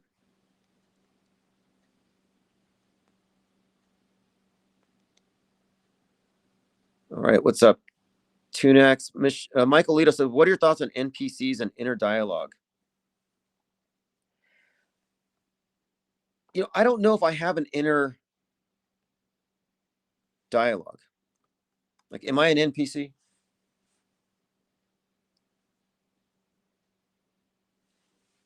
I mean, I write a lot. I put my ideas out on paper, but like inside, it's all quiet. Like, I don't know if that's a bad thing. In fact, the only time it's ever I have an inner monologue that's really like overwhelming, where I can't ignore it. I can remember a few times, but never when I'm alone. But as far as NPCs, my definition of an NPC is a person who hasn't questioned anything regarding the world stage, our fabricated worldview, fabricated events. So they're going with the program. And that's just the default. We're all NPCs by default. What is an NPC? An NPC is a background character in a video game. And to the extent that you're going with the program, you are a background character, an extra in the theater of Psywar. So the NPC is the programmed person. You got NPCs, and then you have alt NPCs.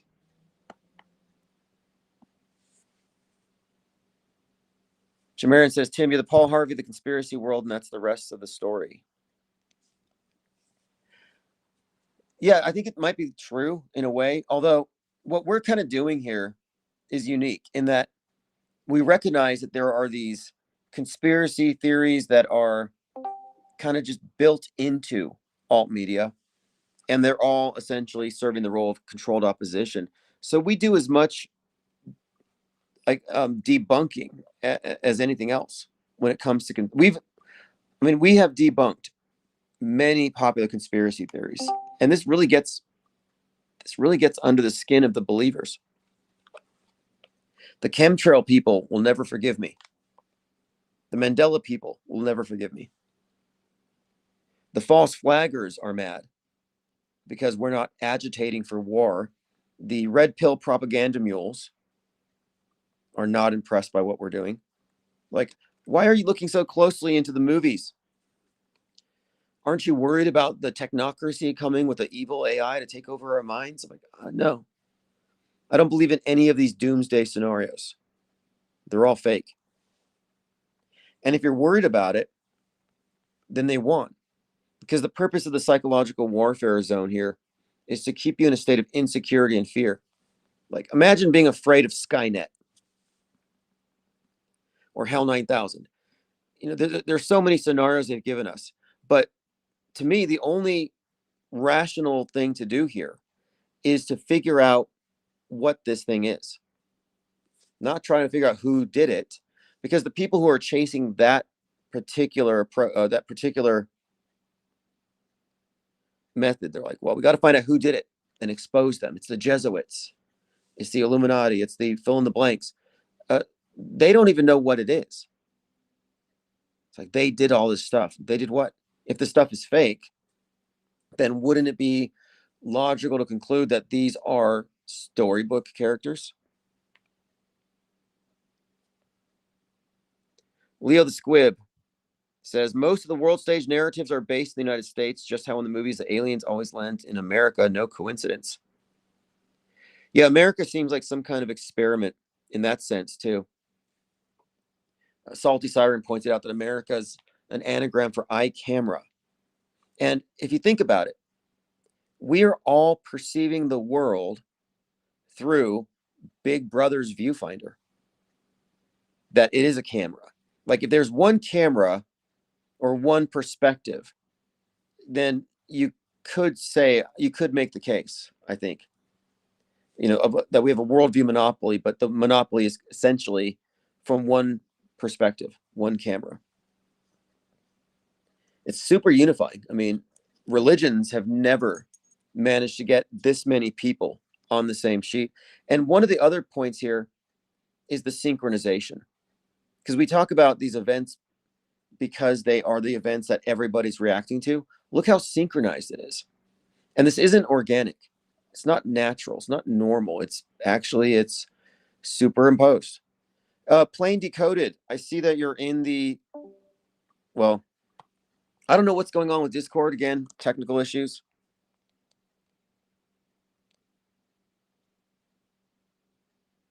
Leo the Squib says, sometimes the psyops happen elsewhere, but they're Bollywood quality, dancers and all. Yeah, the dancing nurses of 2020. It was one of the most bizarre spectacles that they have shown us in the entire circus. And I love how the people who are in the box reflexively defend the dumbest stuff. So they're like, we're like, hey guys, look, the hospitals are empty.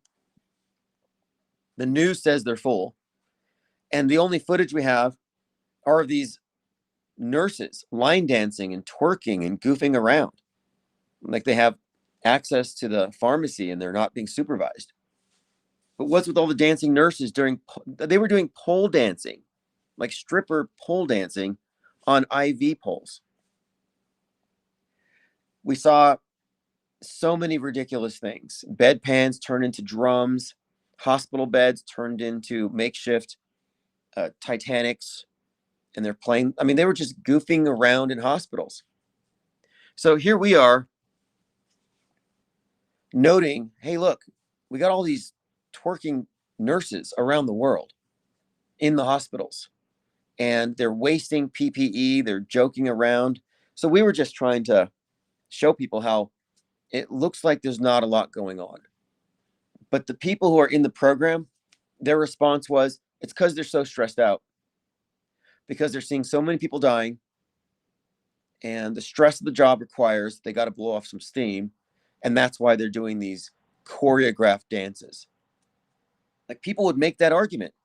And I'm like, I've been in very stressful positions, boiler room, telemarketing, customer retention for direct TV, the Army. And at no point do I recall ever saying, hey guys, you know, these leads we're getting are kind of weak. We're not making sales. We're all stressed out. Do you guys want to go out to the back parking lot and dance it out? Let's dance out our stress. Like, that doesn't happen in real life. So I'm not sure if we're even seeing nurses or if these weren't a bunch of actresses recruited for the job. I don't know. If you don't know about the dancing nurses of 2020, you weren't paying attention. We got a crisis dancer Psyop trading card and sticker, by the way. But you have to have a continuity. What Kevin Mooring brought up that was great is that if you look at the Charlie Kirk thing in isolation, you're not going to reach the right conclusion. And the thing is, these things are all happening on a parallel timeline. And the fact that people are saying that Charlie Kirk's neck couldn't have stopped the bullet, this is a big deal, but they're not saying the same thing about Trump's ear. That's a major glaring inconsistency. Leo the Squib says, well, you were in the wrong army. Ukrainian soldierettes were dancing all the time. Yeah, we saw a bunch of dancing soldiers in Ukraine. Yeah, Jamarin May, not to mention the dancing violated hospital policy, protocols, and procedures. Yeah, if we could get all these videos together, it would be a remarkable documentary.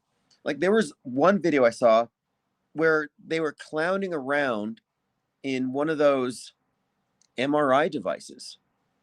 I mean, monkeying around in hospitals. Now, mind you, this is during the pandemic, where if you touch the rail, you die, where everything is contagious. And it was like max paranoia at that point. And then they were saying, our doctors and nurses don't have enough PPE. And so then we watch these videos where they're wasting PPE, violating social distancing by doing the dancing, touching things, and acting foolish in the hospitals. And again, I'm not making excuses for these people. I'm saying they all should be fired.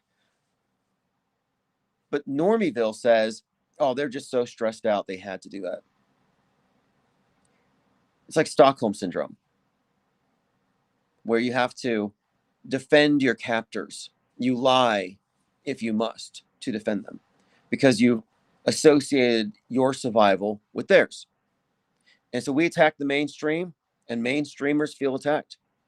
So when mainstreamers come at us and they say, you guys say this stuff is fake, but can you please be open-minded enough to consider that maybe the media is not lying? And what they get wrong is we are open-minded because we've considered information outside of the mainstream parameters. Meanwhile, their sole frame of reference is mainstream parameters, a closed system. If you're in a closed system and that's your perspective, you can't claim to be open-minded. Others will say, well, just to be devil's advocate. Like, no, again, we're the accusers here. We're the devil's advocate. We're the ones accusing the media of lying. So if you come at us saying, just to be devil's advocate, are you wrong? Maybe possible. No, you're a media advocate. And as a media advocate, your perspective is limited, blinkered, largely ignorant, and low information. Because our disbelief stems from high information. We know more about the stuff that normies think are real than they do. Low information belief versus informed disbelief.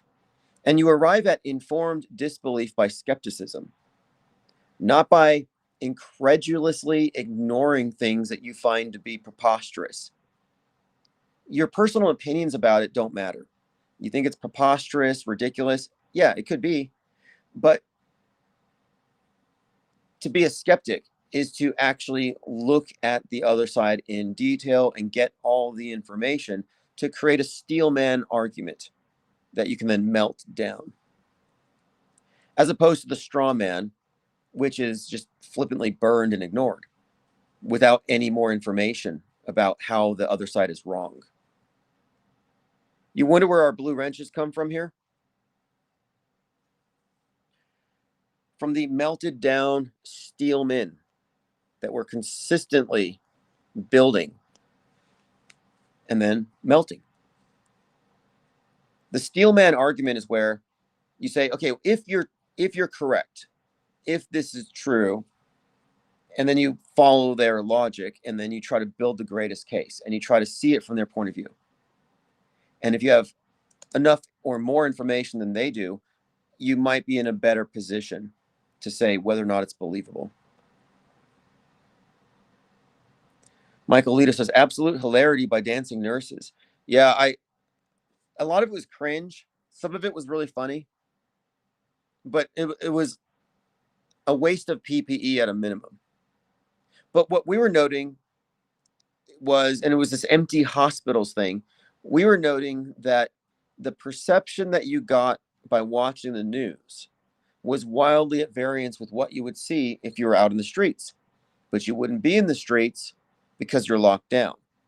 So at the time, I began issuing press passes, freedom tickets. If you have a press pass, you're unlockdownable because media is considered essential. So anybody with a press pass could go drive around. And we had people in every city, everywhere, driving around, looking at testing centers where nobody's using them, looking at the hospitals, not full. And I observed some things here locally. Local Psyop activity. I mean, for example, I was in decedent transport, have been off and on. I might get back into it. But there were these reefer trucks everywhere where they said, oh, the hospitals are so full that they got to put the bodies in these refrigeration trucks outside. And what this did is it put the dead on display. And you could hear the reefer trucks, you could hear the fans. And it was always a presence. And the more you would hear this. And we had that here, where we had all kinds of reefer trucks where the bodies from the hospitals were supposedly overflowing, so they had to fill up these trucks.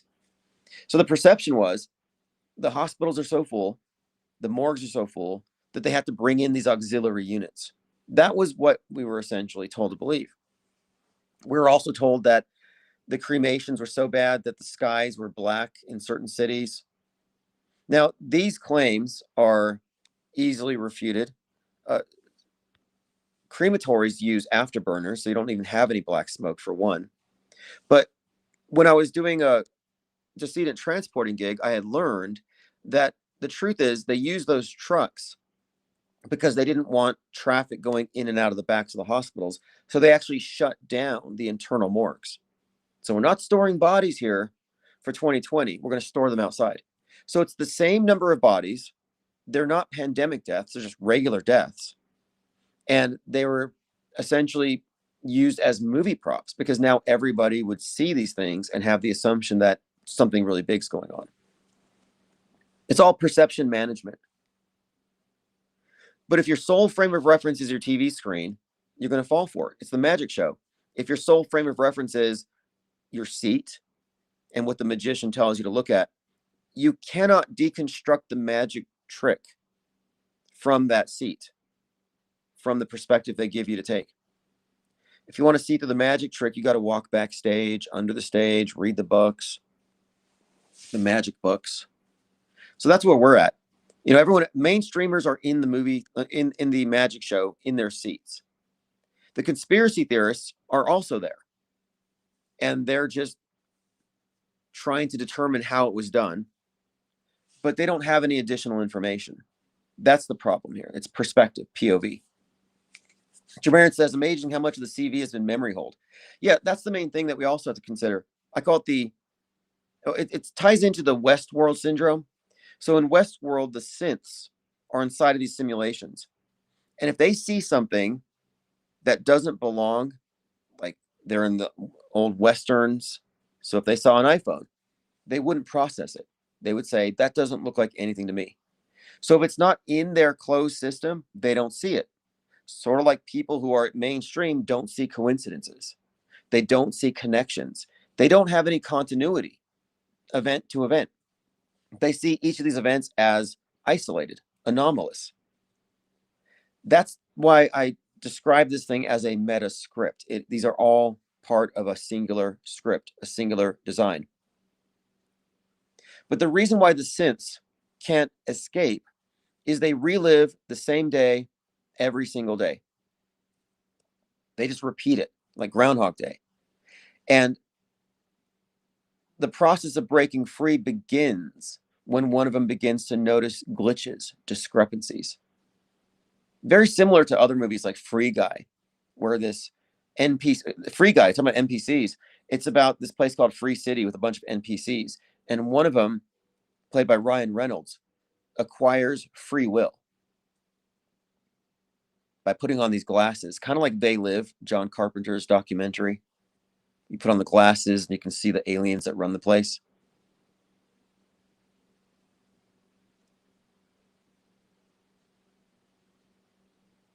But the Westworld series is essentially about people who don't have, these characters who don't have a continuity, so they can't really see the prison that they're in.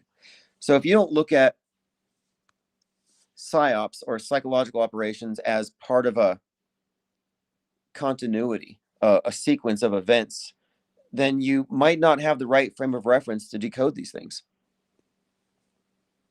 You don't have the right frame of reference. You just simply do not. As the caller said, if you're not looking at Butler and the CK event in the same context, you're missing the point. When I saw the shooting thing, I thought, okay, it looks real, but looking real isn't good enough. People will say, it looks real to me. Well, okay, that's not good enough. That's the visual equivalent of hearsay.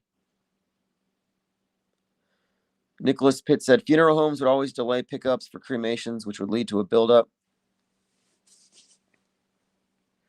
Well, I have a lot of reasons to not believe any of it, but it was a remarkable experience as far as looking at how mind control works. And at the time, I realized, the elite isn't some small cabal of like 13 families that rule over us. No, the elite is not only them, but it's their proxies. It's your neighbors. It's the snitches who heard you coughing and they called because they wanted you to get taken into quarantine. It's the mask Karens. It's the enforcers. the ones who are like Agent Smiths, self-appointed. Jamarin May says, amazing. I never considered NPCs were reset each night like Dark City. That's what I'm saying. Westworld, Dark City. And okay, now here's another. This isn't. I talked about the symbolism, the archetypes, the Saturnian element. So in Megalopolis, the design authority are dressed in black, black-rimmed hats. They control time. In Dark City, the ones who reset the day every day, they reset each night. They reset the day. They reset the entire realities for these people. But in Dark City, the strangers wear black-rimmed hats. They all look like Klaus Schwab. But in Westworld, you have this element of the man in black, played by Ed Harris. Ed Harris, the guy who was the programmer, the controller of Truman in the Truman Show. So a couple of elements here. One, the man in black with a knife, like a scythe, like Saturn, like the Reaper. He's got the black rimmed hat. So again, you have that same Saturnian element controlling time, keeping them in the cycle. That's a consistent element in so many movies. But that actor, Ed Harris, plays the man in black, and then he plays Truman's controller. And then he's also the engineer in Snowpiercer, a closed system allegory. The movie's a train, a runaway train symbolizing probably the West. My point of it is, you'll see the same actors embodying the same archetypes, movie to movie to movie. But if you look at the connections between these, it's pretty profound between, you know, Truman Show and Westworld and Dark City. And this would also extend, I think, this Saturnian thing. There's some elements to the Matrix. Because I was bringing up how in Megalopolis, you've got Dark City elements, and the main character looks like Neo, Adam Driver, by design, I'm saying. And I saw that at first. I said, this guy looks like Neo. Well, his driver is Lawrence Fishburne, Morpheus. And his driver's always taking him out when it's raining. The light's kind of green, neon, looks very matrixy. And he's always explaining to Caesar Catalina, to the Neo character, explaining to him the nature of time and time control. And this is kind of a mirror of the Matrix, where Morpheus is explaining to Neo about space, the Matrix, the matter, the place that we're in. So you've got time and space. You know, we're talking about the Saturnian element here, the control over space and time, restriction.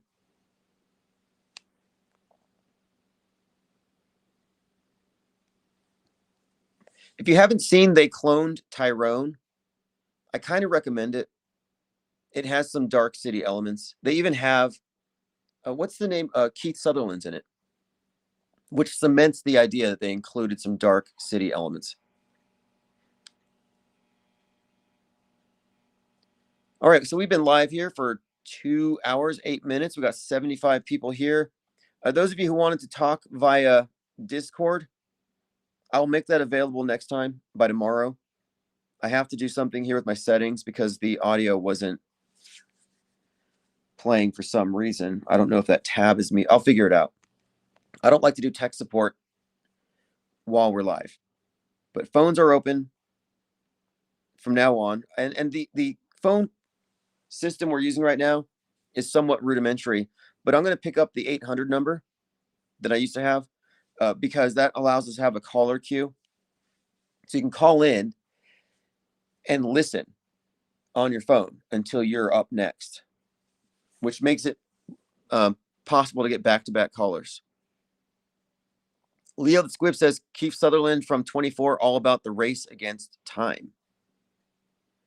Well, in They Cloned Tyrone, it's about how this underground, like literal underground base is used to turn this like ghetto area into some mind control experiment. I mean, it's pretty much a mix between various conspiracy theory movies. Very well done. A lot of nods to Kubrick. I think it's a great movie, honestly.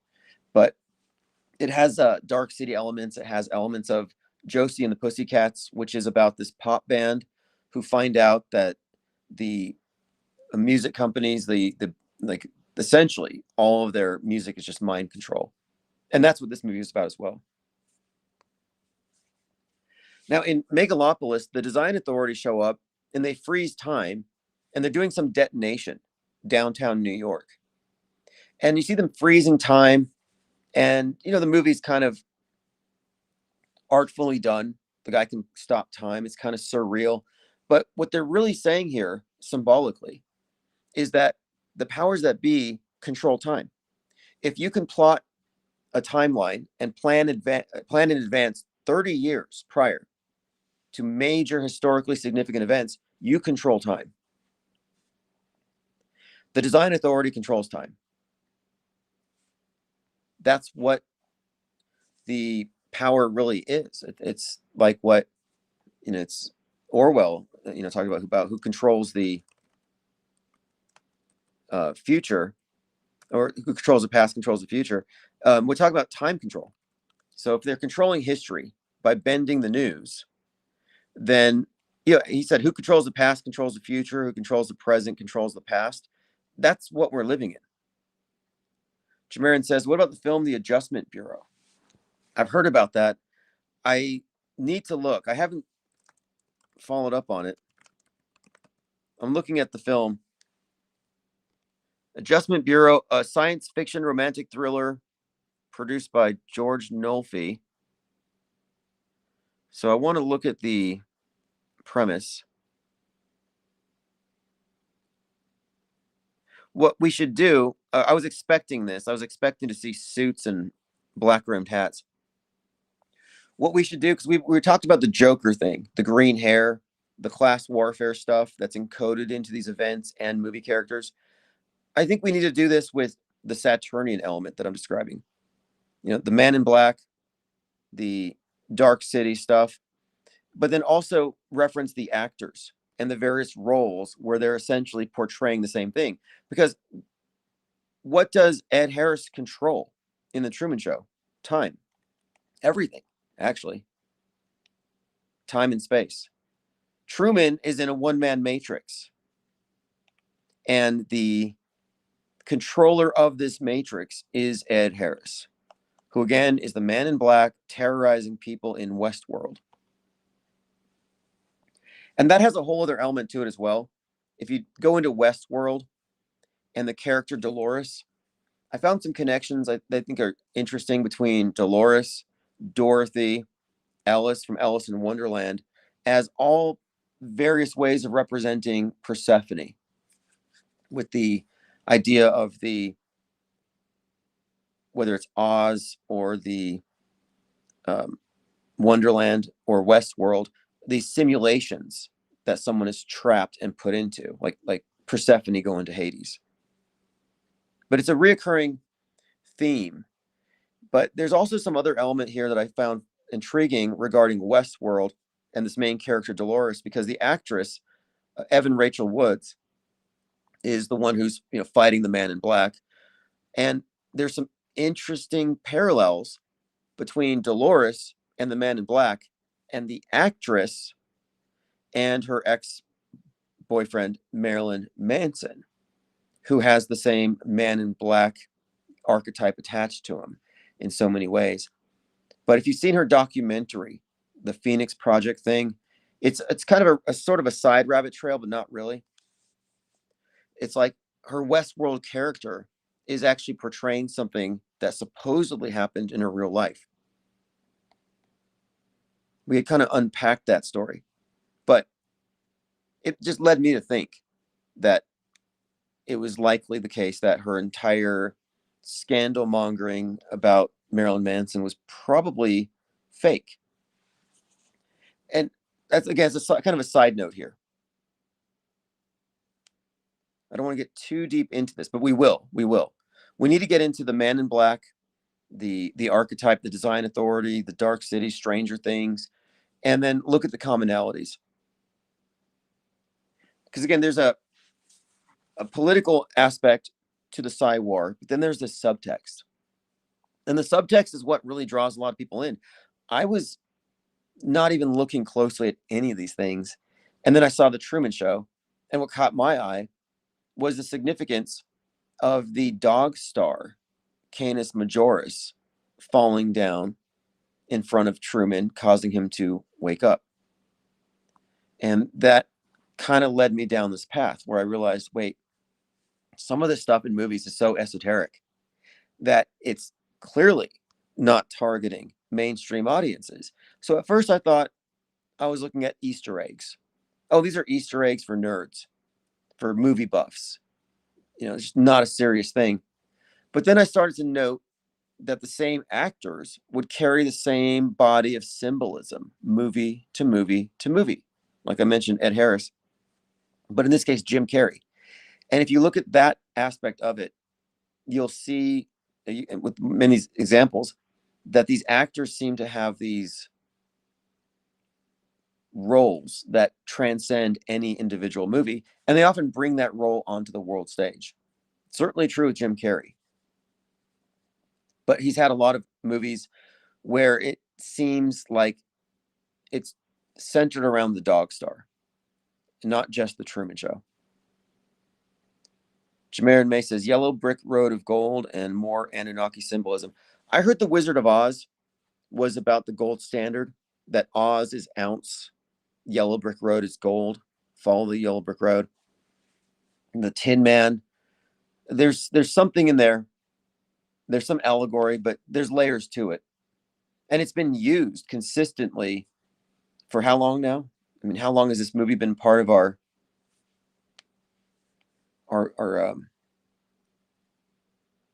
body of almost like our curriculum? Like we're all programmed with the same stuff. I don't know how much stock you put in Fritz Sprickmeyer's book about how to create an Illuminati mind-controlled slave, but he talked about MK Ultra, and he suggested that Wizard of Oz and Alice in Wonderland and other stories are put out there for mind control purposes. And I think this is fascinating because I don't think he's wrong about this. The Alice in Wonderland, Dorothy in Oz, the people in Westworld, the people in the Matrix, there's a common theme here throughout. And you could look at the melding of real and fake as our matrix that we've all been pulled into. And who rules over it?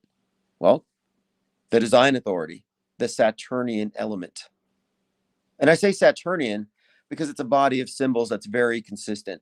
And what else are you going to call it? And it's ubiquitous. A lot of people have noticed the Saturn, the cubes, the hexagrams, the various ways that these symbols work their way into movies. Not a coincidence.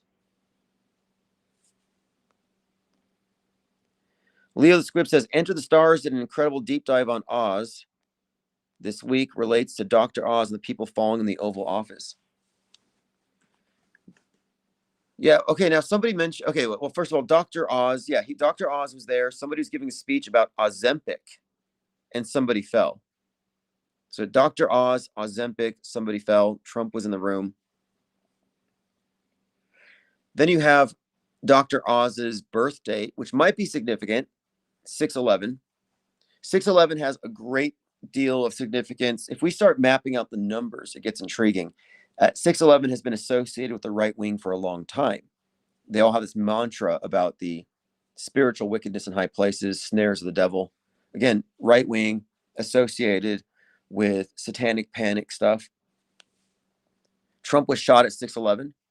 Many took this to be a sign from God, which I think is very incongruent. Like, yeah, God.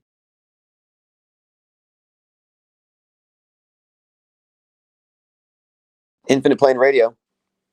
Hey, it's Lowry. Hey, how you doing? Hey, man. Never called in before here. How's my signal? You good? Yeah, loud and clear. Yeah. The symbolism thing in general is very acute and very used very carefully in the subconscious. No matter what it is, what does the shape mean to you? What does it do to your subconscious? What is it that it's meant for you to understand and to follow. And what you're talking about, like I've listened to a lot of your broadcasts in the lurking places, is that when you're not aware to the symbolic language of things, you can be manipulated very quickly, very fast. These are old systems. And, just to land a plane really quickly, not knowing the symbology, having not been trained in it, us lowlies, us, peasants out in the woods, it can swerve a subconscious to behave the way that they want you to behave. And this is an old concept, and the longer I listen to it, the longer I start to get it, because only in the last 10 years have I actually really sunk my teeth into this thing, is that there's one segment that doesn't have a soul. They don't have empathy. And the only way they get the result of what they want out of their experience, they have to swerve those of us with empathy and a soul, but don't have any experience with symbolic training to do what they want. They have to, for lack of a better term, they have to make you do it by a route of subversion, deception, to get what they want. That's all they have. And I guess that's what prompted me to call in, because I like all these topics, and I think it's worth exploring and helping to understand it. That those of us that have empathy and have souls, you need to protect your soul, because we have empathy, they go in there and they exploit it. Absolutely. Psyops wouldn't work if empathic people weren't being triggered and emotionally manipulated. Yeah.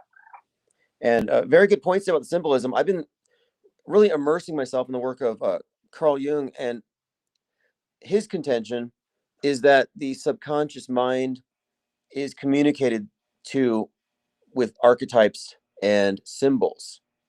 And I think that's quite profound if you consider the symbolic subtext to movies that you're not consciously appreciating if you're not aware, but it's still obviously being downloaded into your psyche. It is. It's still going in. It's still going in there, and your eyes are important. I'm an oral person. I'm a musician, but your eyes construct a thing inside of your brain as you walk through the world and make decisions. And these, whoever you call the other, the opposition, you get all biblical and say Cain and Abel, anything. It doesn't matter. Just opposition. They have configured a way to manipulate the consciousness of the other side to get their meat. Yes. And it is very important. I heard a beep in there. I don't need to stay on any longer. I can keep listening, but that's, I think, is that what we're getting up to here? That's exactly where we're going. So I look forward to more input from you, because we are going to go deeper into this aspect of the Psyop Entertainment Complex. Yeah, man. Cheers. All right. Have a great night. Thanks for the call. Hey, what's up, caller? Can you hear me? A caller from area code 580. You might need to call right. Okay, there you go. You're in. Oh, am I already on? Yes, you're on. Is this BS? Louis Albert Jr.? Yeah, bro. I've spoken to you several times over the last several years. Sure, I remember. I recall. I figured you probably would, because we spoke several times. Yeah, definitely. Recall you. So how did you find our channel again? Or have you just been lurking in the background? Well, I look at a lot of things that are going on. So I have several feeds that I pay attention to. Okay. I really wish I could hear you on my box, but I know if I do that, it's gonna echo. Okay, let me ask your opinion. where do you think Charlie Kirk is? 6 feet underground or snorkeling in New Zealand? No, bro, that was all a hoax. I mean, I saw the video, and it looked kind of real. Actually, it was a way better portrayal than the whole Trump thing. Yeah, no doubt. I mean, they did a way better job. Let's be honest.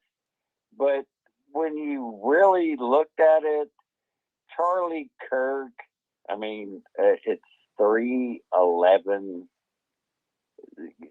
CK. Oh yeah, that's right. 311. That's right. So I just want to say this. I have a really good grasp of our reality, but I don't think you do. You don't think I do? And don't be offended by that. No, I'm not offended. People tell me I'm crazy all the time. Well, bro, everyone says I'm crazy. Everyone says I'm crazy. We're all mad here. Well, I have this point of view that our reality is virtual. And the reason I say that, if you've ever seen any footage of the sun setting, and thanks to the P900, P1000 cameras, you can actually watch it set into the ground. You can see that. That's why you're not allowed to buy that anymore. You can't buy them. I guess you can still buy them online because people are selling them. I mean, you could have bought the thing for like $1,000, but now if you want one, you got to pay like $1,500, $2,000, $2,500, and they're still letting that go on. So you're suggesting, okay, you're suggesting that we live in a virtual reality. I've come across this before. So this is different than simulation theory, isn't it? Yeah, simulation. Well, if you understand the definition of a simulation, it is the imitation of something else. So we don't live in a simulation. We live in an actual virtual reality.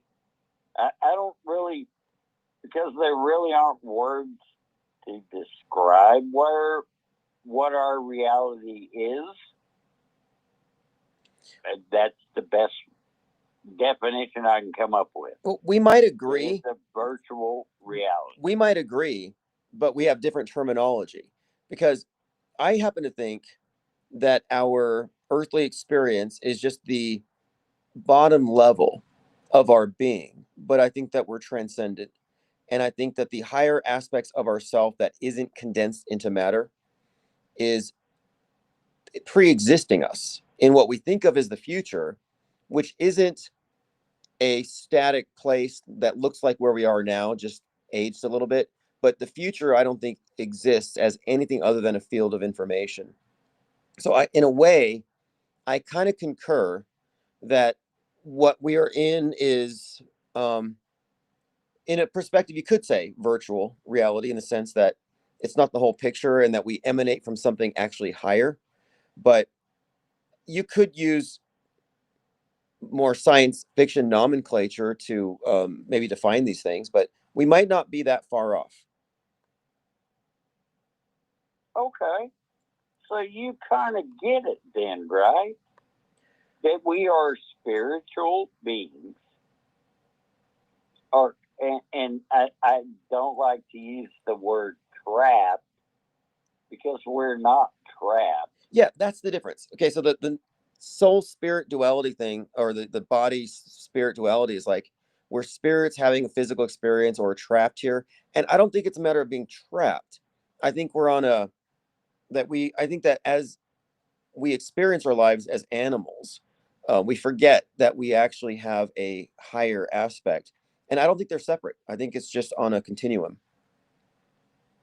I think you reach your higher self, your higher aspects through intuition, through synchronicity. But I don't think of us as separate. I just think that we're sort of like amnesic, fallen beings.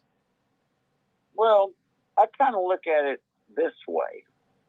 We're spirit beings that existed before our reality ever did. I mean, we were spirit, and then this place we find ourselves was brought into existence. Yep. So, Sure. I really don't know how to explain. Okay, well, the that. pre-existence thing is what I'm saying. Like, I think that we exist in the future, what we think of as the future, and that the present Well, I think is that part.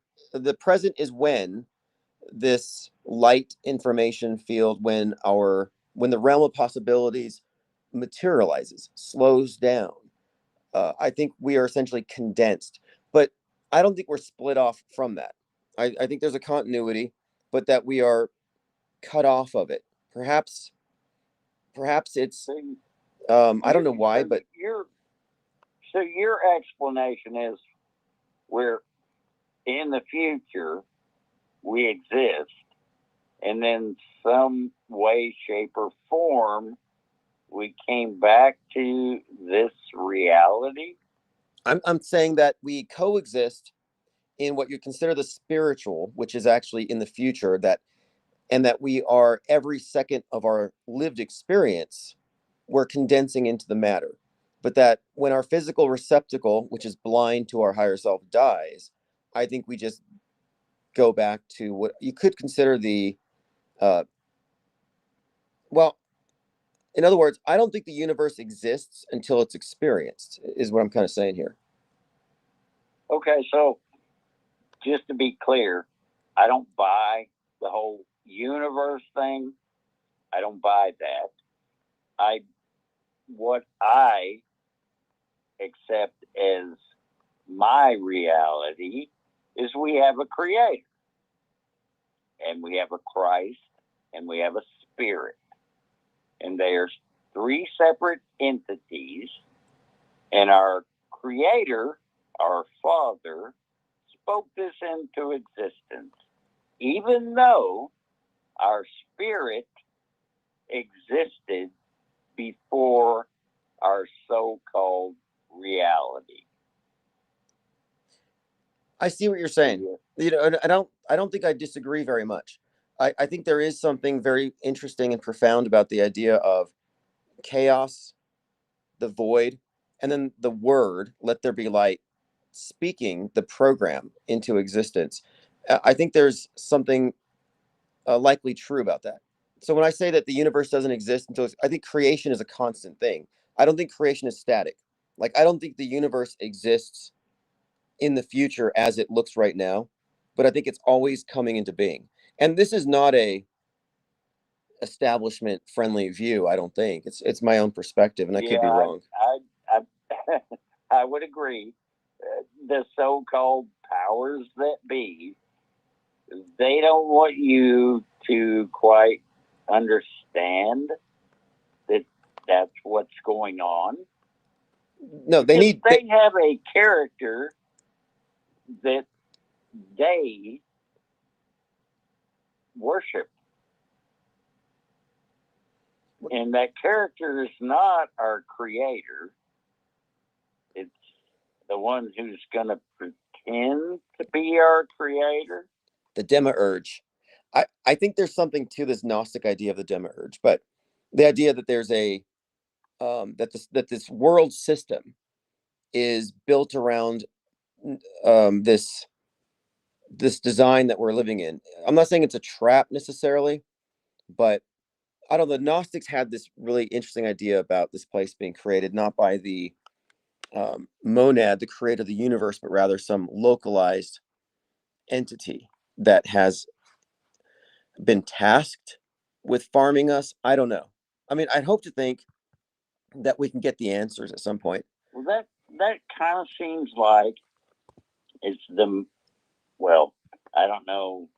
It seems as though that might be the mainstream narrative, that these alien beings are the reason we exist. Yeah. And I don't buy that. My perspective is we have a creator. And in the scriptures, it used to say he was YHWH, because apparently people don't like to say his name. Yeah, I've seen that. Okay, now I think that we are certainly given a worldview that we're all expected to share, but I think they also have given us a creation story that puts us in a mold that perfectly aligns with the false worldview. So it's like we're supposed to believe that we're just, apes with big egos, and that we don't have a higher spiritual aspect, because our consciousness is just a center of awareness, a byproduct of the brain and the information it gets in the physical senses. So they've really reduced us, I think, to comport us to a false model. And so I think the model they've given us is the universe is this static creation that's grinding to a halt and it's going to die and fold on itself. And that we're just a blip on the radar, latecomers, just an accident of evolution. And my view, and I agree with you, I don't believe in the universe, because I think this place is human centric. It's that we are the center of it. And that's why I kind of disagree with the idea of aliens. I will agree with you on that point, because the scripture says this, that our creator says this: I created this for each and every one of my children, which means he is our creator. And then, because things got kind of messed up, not to say he didn't know that that was going to happen, but some beings that weren't supposed to be here kind of got involved and did some things that he said, hey, wait, stop. I gotta correct this problem. And that isn't to say that all-knowing creator didn't know that that was going to happen. I'm pretty sure he did know. So, I mean, it's so deep. The whole conception of our reality is so deep. To be honest, I just barely scratched the surface of what my understanding is of our reality. But I do understand this much, that we have a creator, and he sent his Christ for our redemption, because the way it played out, that... Okay, let me bring this up to you then, because we have the idea of God speaking, let there be light. And so, in other words, the words precede the creation itself, and the creation is objectively real as we look at it. So it's like we're looking at the program by the creator. And then we have the worldview by the ruling elite, which is built on lies, and it creates a false construct. And then you look at the idea of God, and then you have versus the father of lies. And so I've been thinking a lot about lies and how our worldview is built on lies. So we do live in this dual realm where we have the real world and then the BS they pile on top of it, the simulation, which is built by lies. So it's like a mockery of God. Whereas, God speaks things into creation, and then man lies an alternate construct into existence. So I think lies are very intriguing to think about, just how we construct an internal world and how it can be manipulated, how vulnerable we are to having our entire sense of reality distorted. Well, okay, bro. I don't know what your name actually is. I know you go by IPS, Infinite Plane Society. Yes. And then you have another one that's IPS is fine. Infinite Plane Society is the original channel name, and right. We went with IPS for a lot of reasons, mainly because our perspective is we have to assume we're in an open system until it's proven closed. And the globe is a closed system. The flat earth is a closed system. And I said, neither of these are open to additional information that might invalidate the models. And so that was our starting point. I just want to interject right here and tell you that, yes, the whole pizza dome thing, that's not right. That's not what our reality is. I don't think it's an infinite plane, because it does have boundaries, but that doesn't mean you'll go to a certain point and there's a glass wall keeping you enclosed.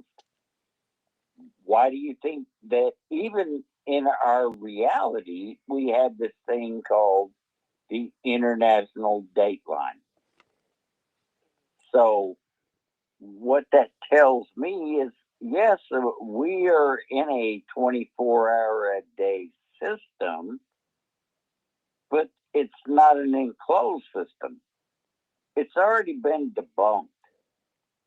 I mean, you probably don't want to hear what I got to say next, but there are a couple of dudes in our reality that pretty much debunked that whole pizza dome thing. Yeah, I know who you're talking about. And that's one of the things we had in common was when we started questioning or looking at the ridiculousness coming from NASA, now we have to consider, if they're faking stuff, that's not scientific evidence. So now their model is questionable. And yet, when you question the model, you're given this alternative of this flat disk under a dome. And I'm like, what's the difference? It's a closed system. And if they're lying, it's because there's more to it. So when I said infinite plane, I was just going as with this concept of, we have to assume it's infinite until we find that it's finite, not start with the assumption it's finite.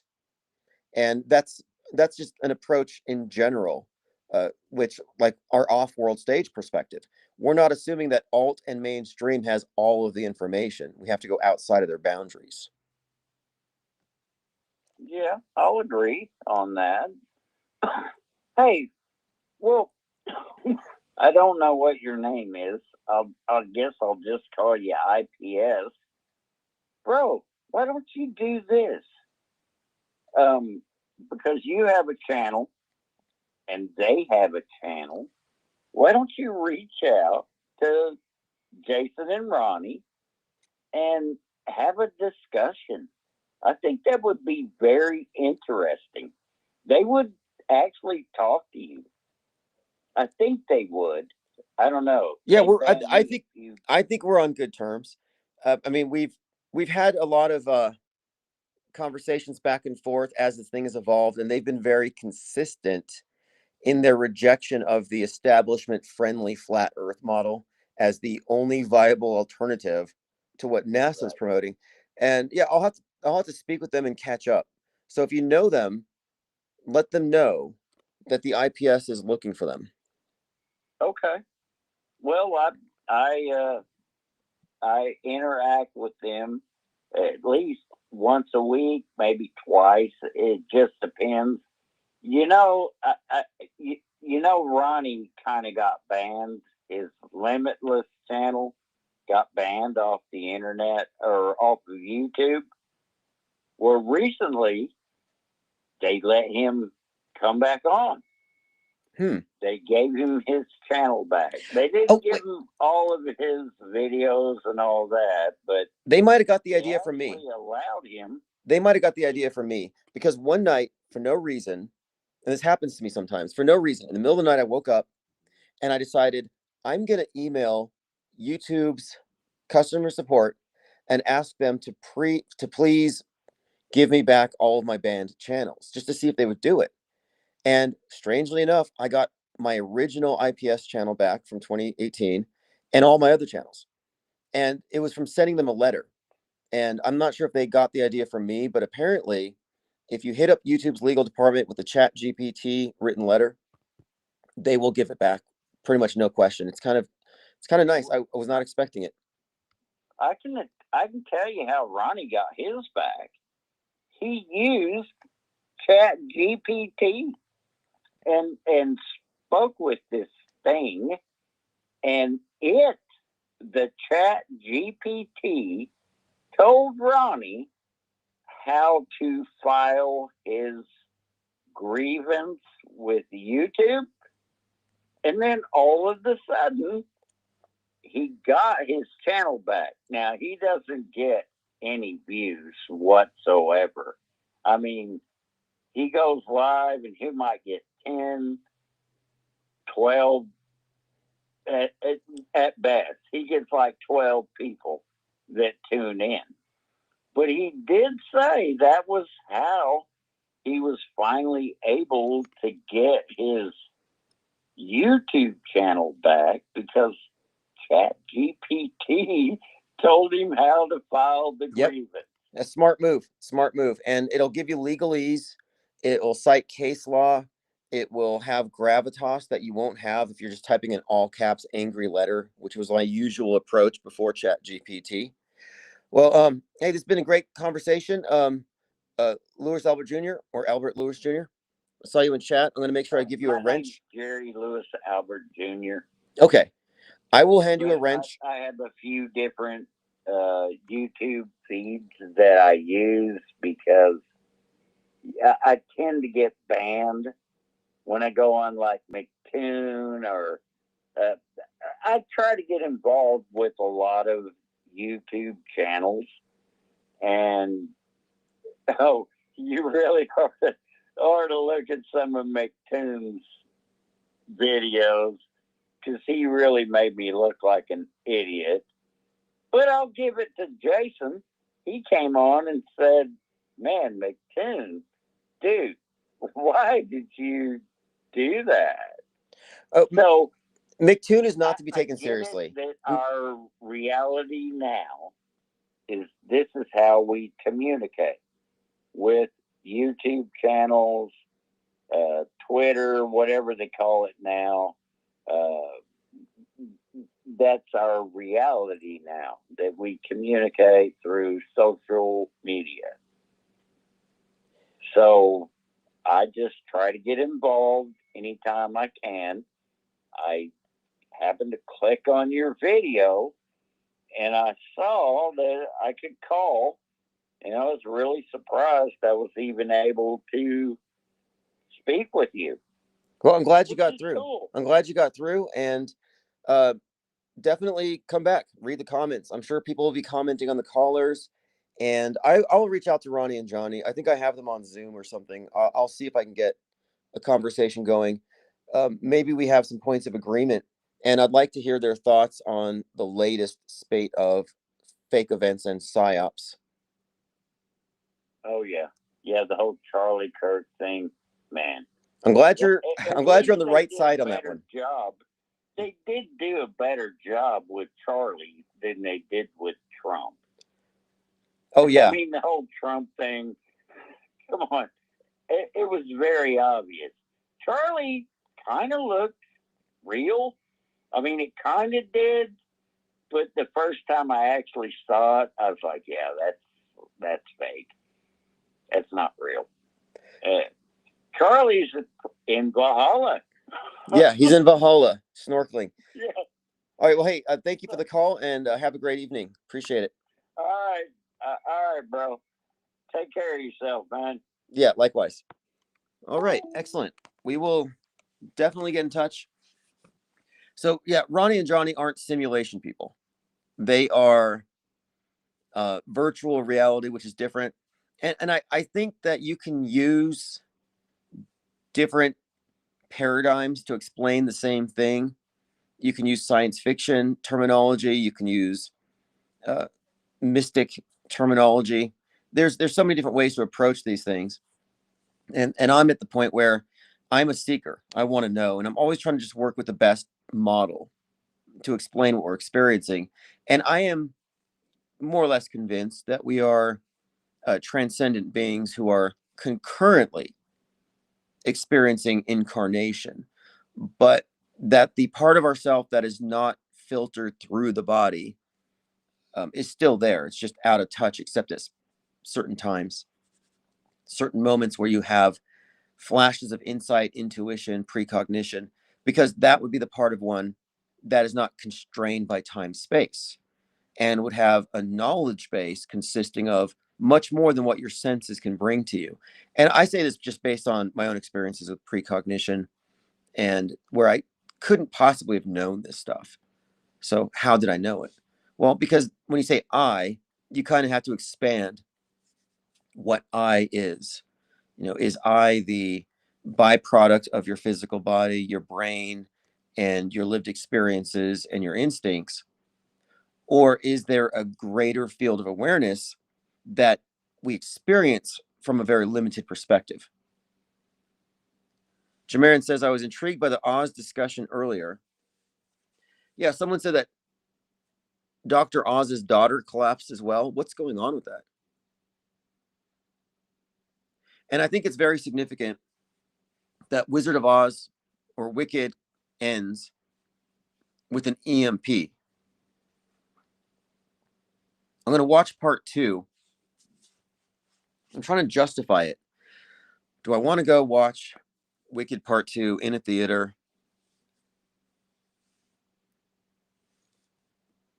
Overpriced.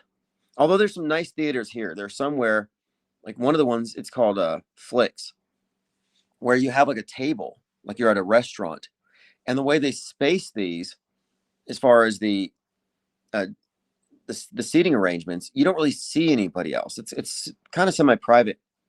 And they have the waiters and waitresses come through before the movie starts. They don't let anybody in after it starts. But anyway, they have to compete with, home theater and streaming video. But I might go watch it for the predictive programming value. That's the reason why I would. Yeah, exactly. Emerald City, Seattle, and you know what he says about 611 in Seattle. Yeah, so 611 has a, we have to mind map this out, but it has a consistent presence on the right. It's the date that Timothy McVeigh was executed. Trump was shot at 6:11 in 33 seconds. McVeigh was 33. But the 6:11 seems to be an inverted 9/11 and is consistently referencing domestic terrorists as opposed to foreign. There's a logic to it. But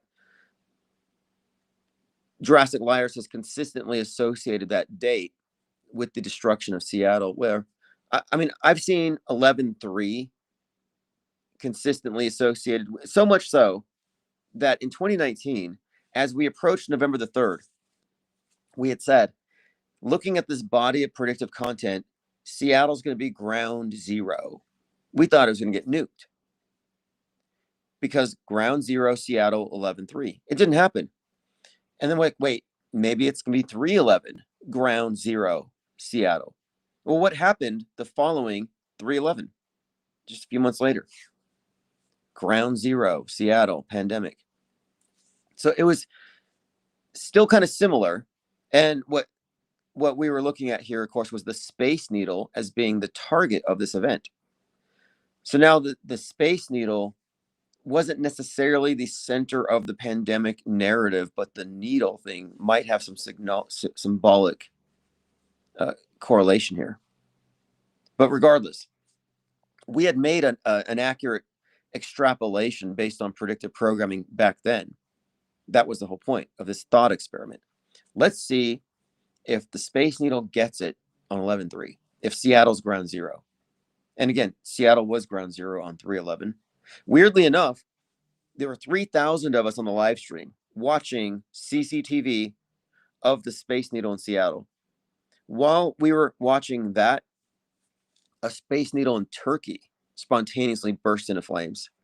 I don't know what to make of it. I mean, sometimes there are just coincidences, I guess, but it was just very peculiar. All right, thanks to the callers and the comments. We're getting close to the 3-hour mark, which is about what I've been trying to reach. And if you're not subscribed to IPS, go to the Substack, go to infiniteplainsociety.com. I recommend it because I'm using AI to do the transcripts and then give me a synopsis with bullet points for topics and quotes. So all this is just going out there because we have to consolidate our ideas, our memes, and it has to be, published so it can be referenced by others, because this is a work in progress. But you might find it useful. So if you don't have 3 hours to listen, you can see here's the main talking points, here's the quotes. And then I'm also asking it specifically, I'm using Notebook LM, name the callers and give me quotes from the callers. So if you call in, you'll likely show up in the transcripts as well. So again, it's video and transcript analysis. If you go to infiniteplainsociety.com, and we're working on the 24/7 stream. I've got more than 30 hours of content. I just need a more stable situation, but I'm making it happen as I can. And it's working. We are getting a lot of Discord members jumping in. So the backup channel, Infinite Plane Radio, is generally going to be hosting a 24/7 replay and chat stream. And I'm going to probably turn that back on this evening. And we'll go from there. But we find it's very productive to have a 24-hour stream and a live chat interacting with Discord. All right, so we will see you in Discord. And if you want access to it, just make sure you subscribe to the newsletter. I put links also on the post section of YouTube. I'll also post links there. There's quite a lot to do here. We have plans. The great deconstruction has begun. That's the present objective here. And right now we're working on the series called History Benders, where we are reverse engineering psyops, the buildup to them in media, the purpose of them, the directors involved, the entities involved, the drills involved. We're creating a parallel record of major events. And it's going to be broken down. This is the mainstream version. This is the alt media version. And this is the version that you have if you go outside the box and add this additional content, additional facts. Because you'll notice mainstream, Kirk was killed by Tyler. Alternative, Kirk was killed by Israel. But then what about those of us who say he wasn't killed? Where does that go? This is why we need to have a parallel history. I say parallel media because we're not anti-media. That's the alt media. We are parallel. And this is an ongoing process, but I'm getting it started. And once this starts, it's not really going to stop. And there are a lot of people who absolutely get it. Those who don't get it, they're laggards. But the early adopters have already figured this out. So I look forward to consolidating the early adopters and getting us focused on the fleshing out of this emerging third branch of media. And it's not grandiose. It's 100% achievable. The numbers are there, and the methods to reach them are pretty easy. As far as if you wanted to reach everybody who had an opinion about Charlie Kirk wearing a squib, yeah, I just set up an AI agent, run it through Twitter, give it the instructions, go to every account that used the word squib and Charlie Kirk in the same sentence, tap them on the shoulder and send them here. It won't be difficult, as you'll see. And the main thing that has to be conveyed is the big picture, the world stage, how it's constructed, the meta script, the prefabricated history, but also the necessity to have a breakaway civilization, to break away from the duopoly. That your perspective matters. And if your perspective is still centered in Trutherville, whatever facts you have are just going to be diluted. What's up, Pippi Langstrom with the turkey emoji? Oh, that's right. It's Thanksgiving week. What is today? Tomorrow's Monday. So tomorrow we will not be live with Fakeologist, but we will be live. All right. Thanks again. Appreciate the comments. We just crossed the 3-hour mark. We'll see you tomorrow.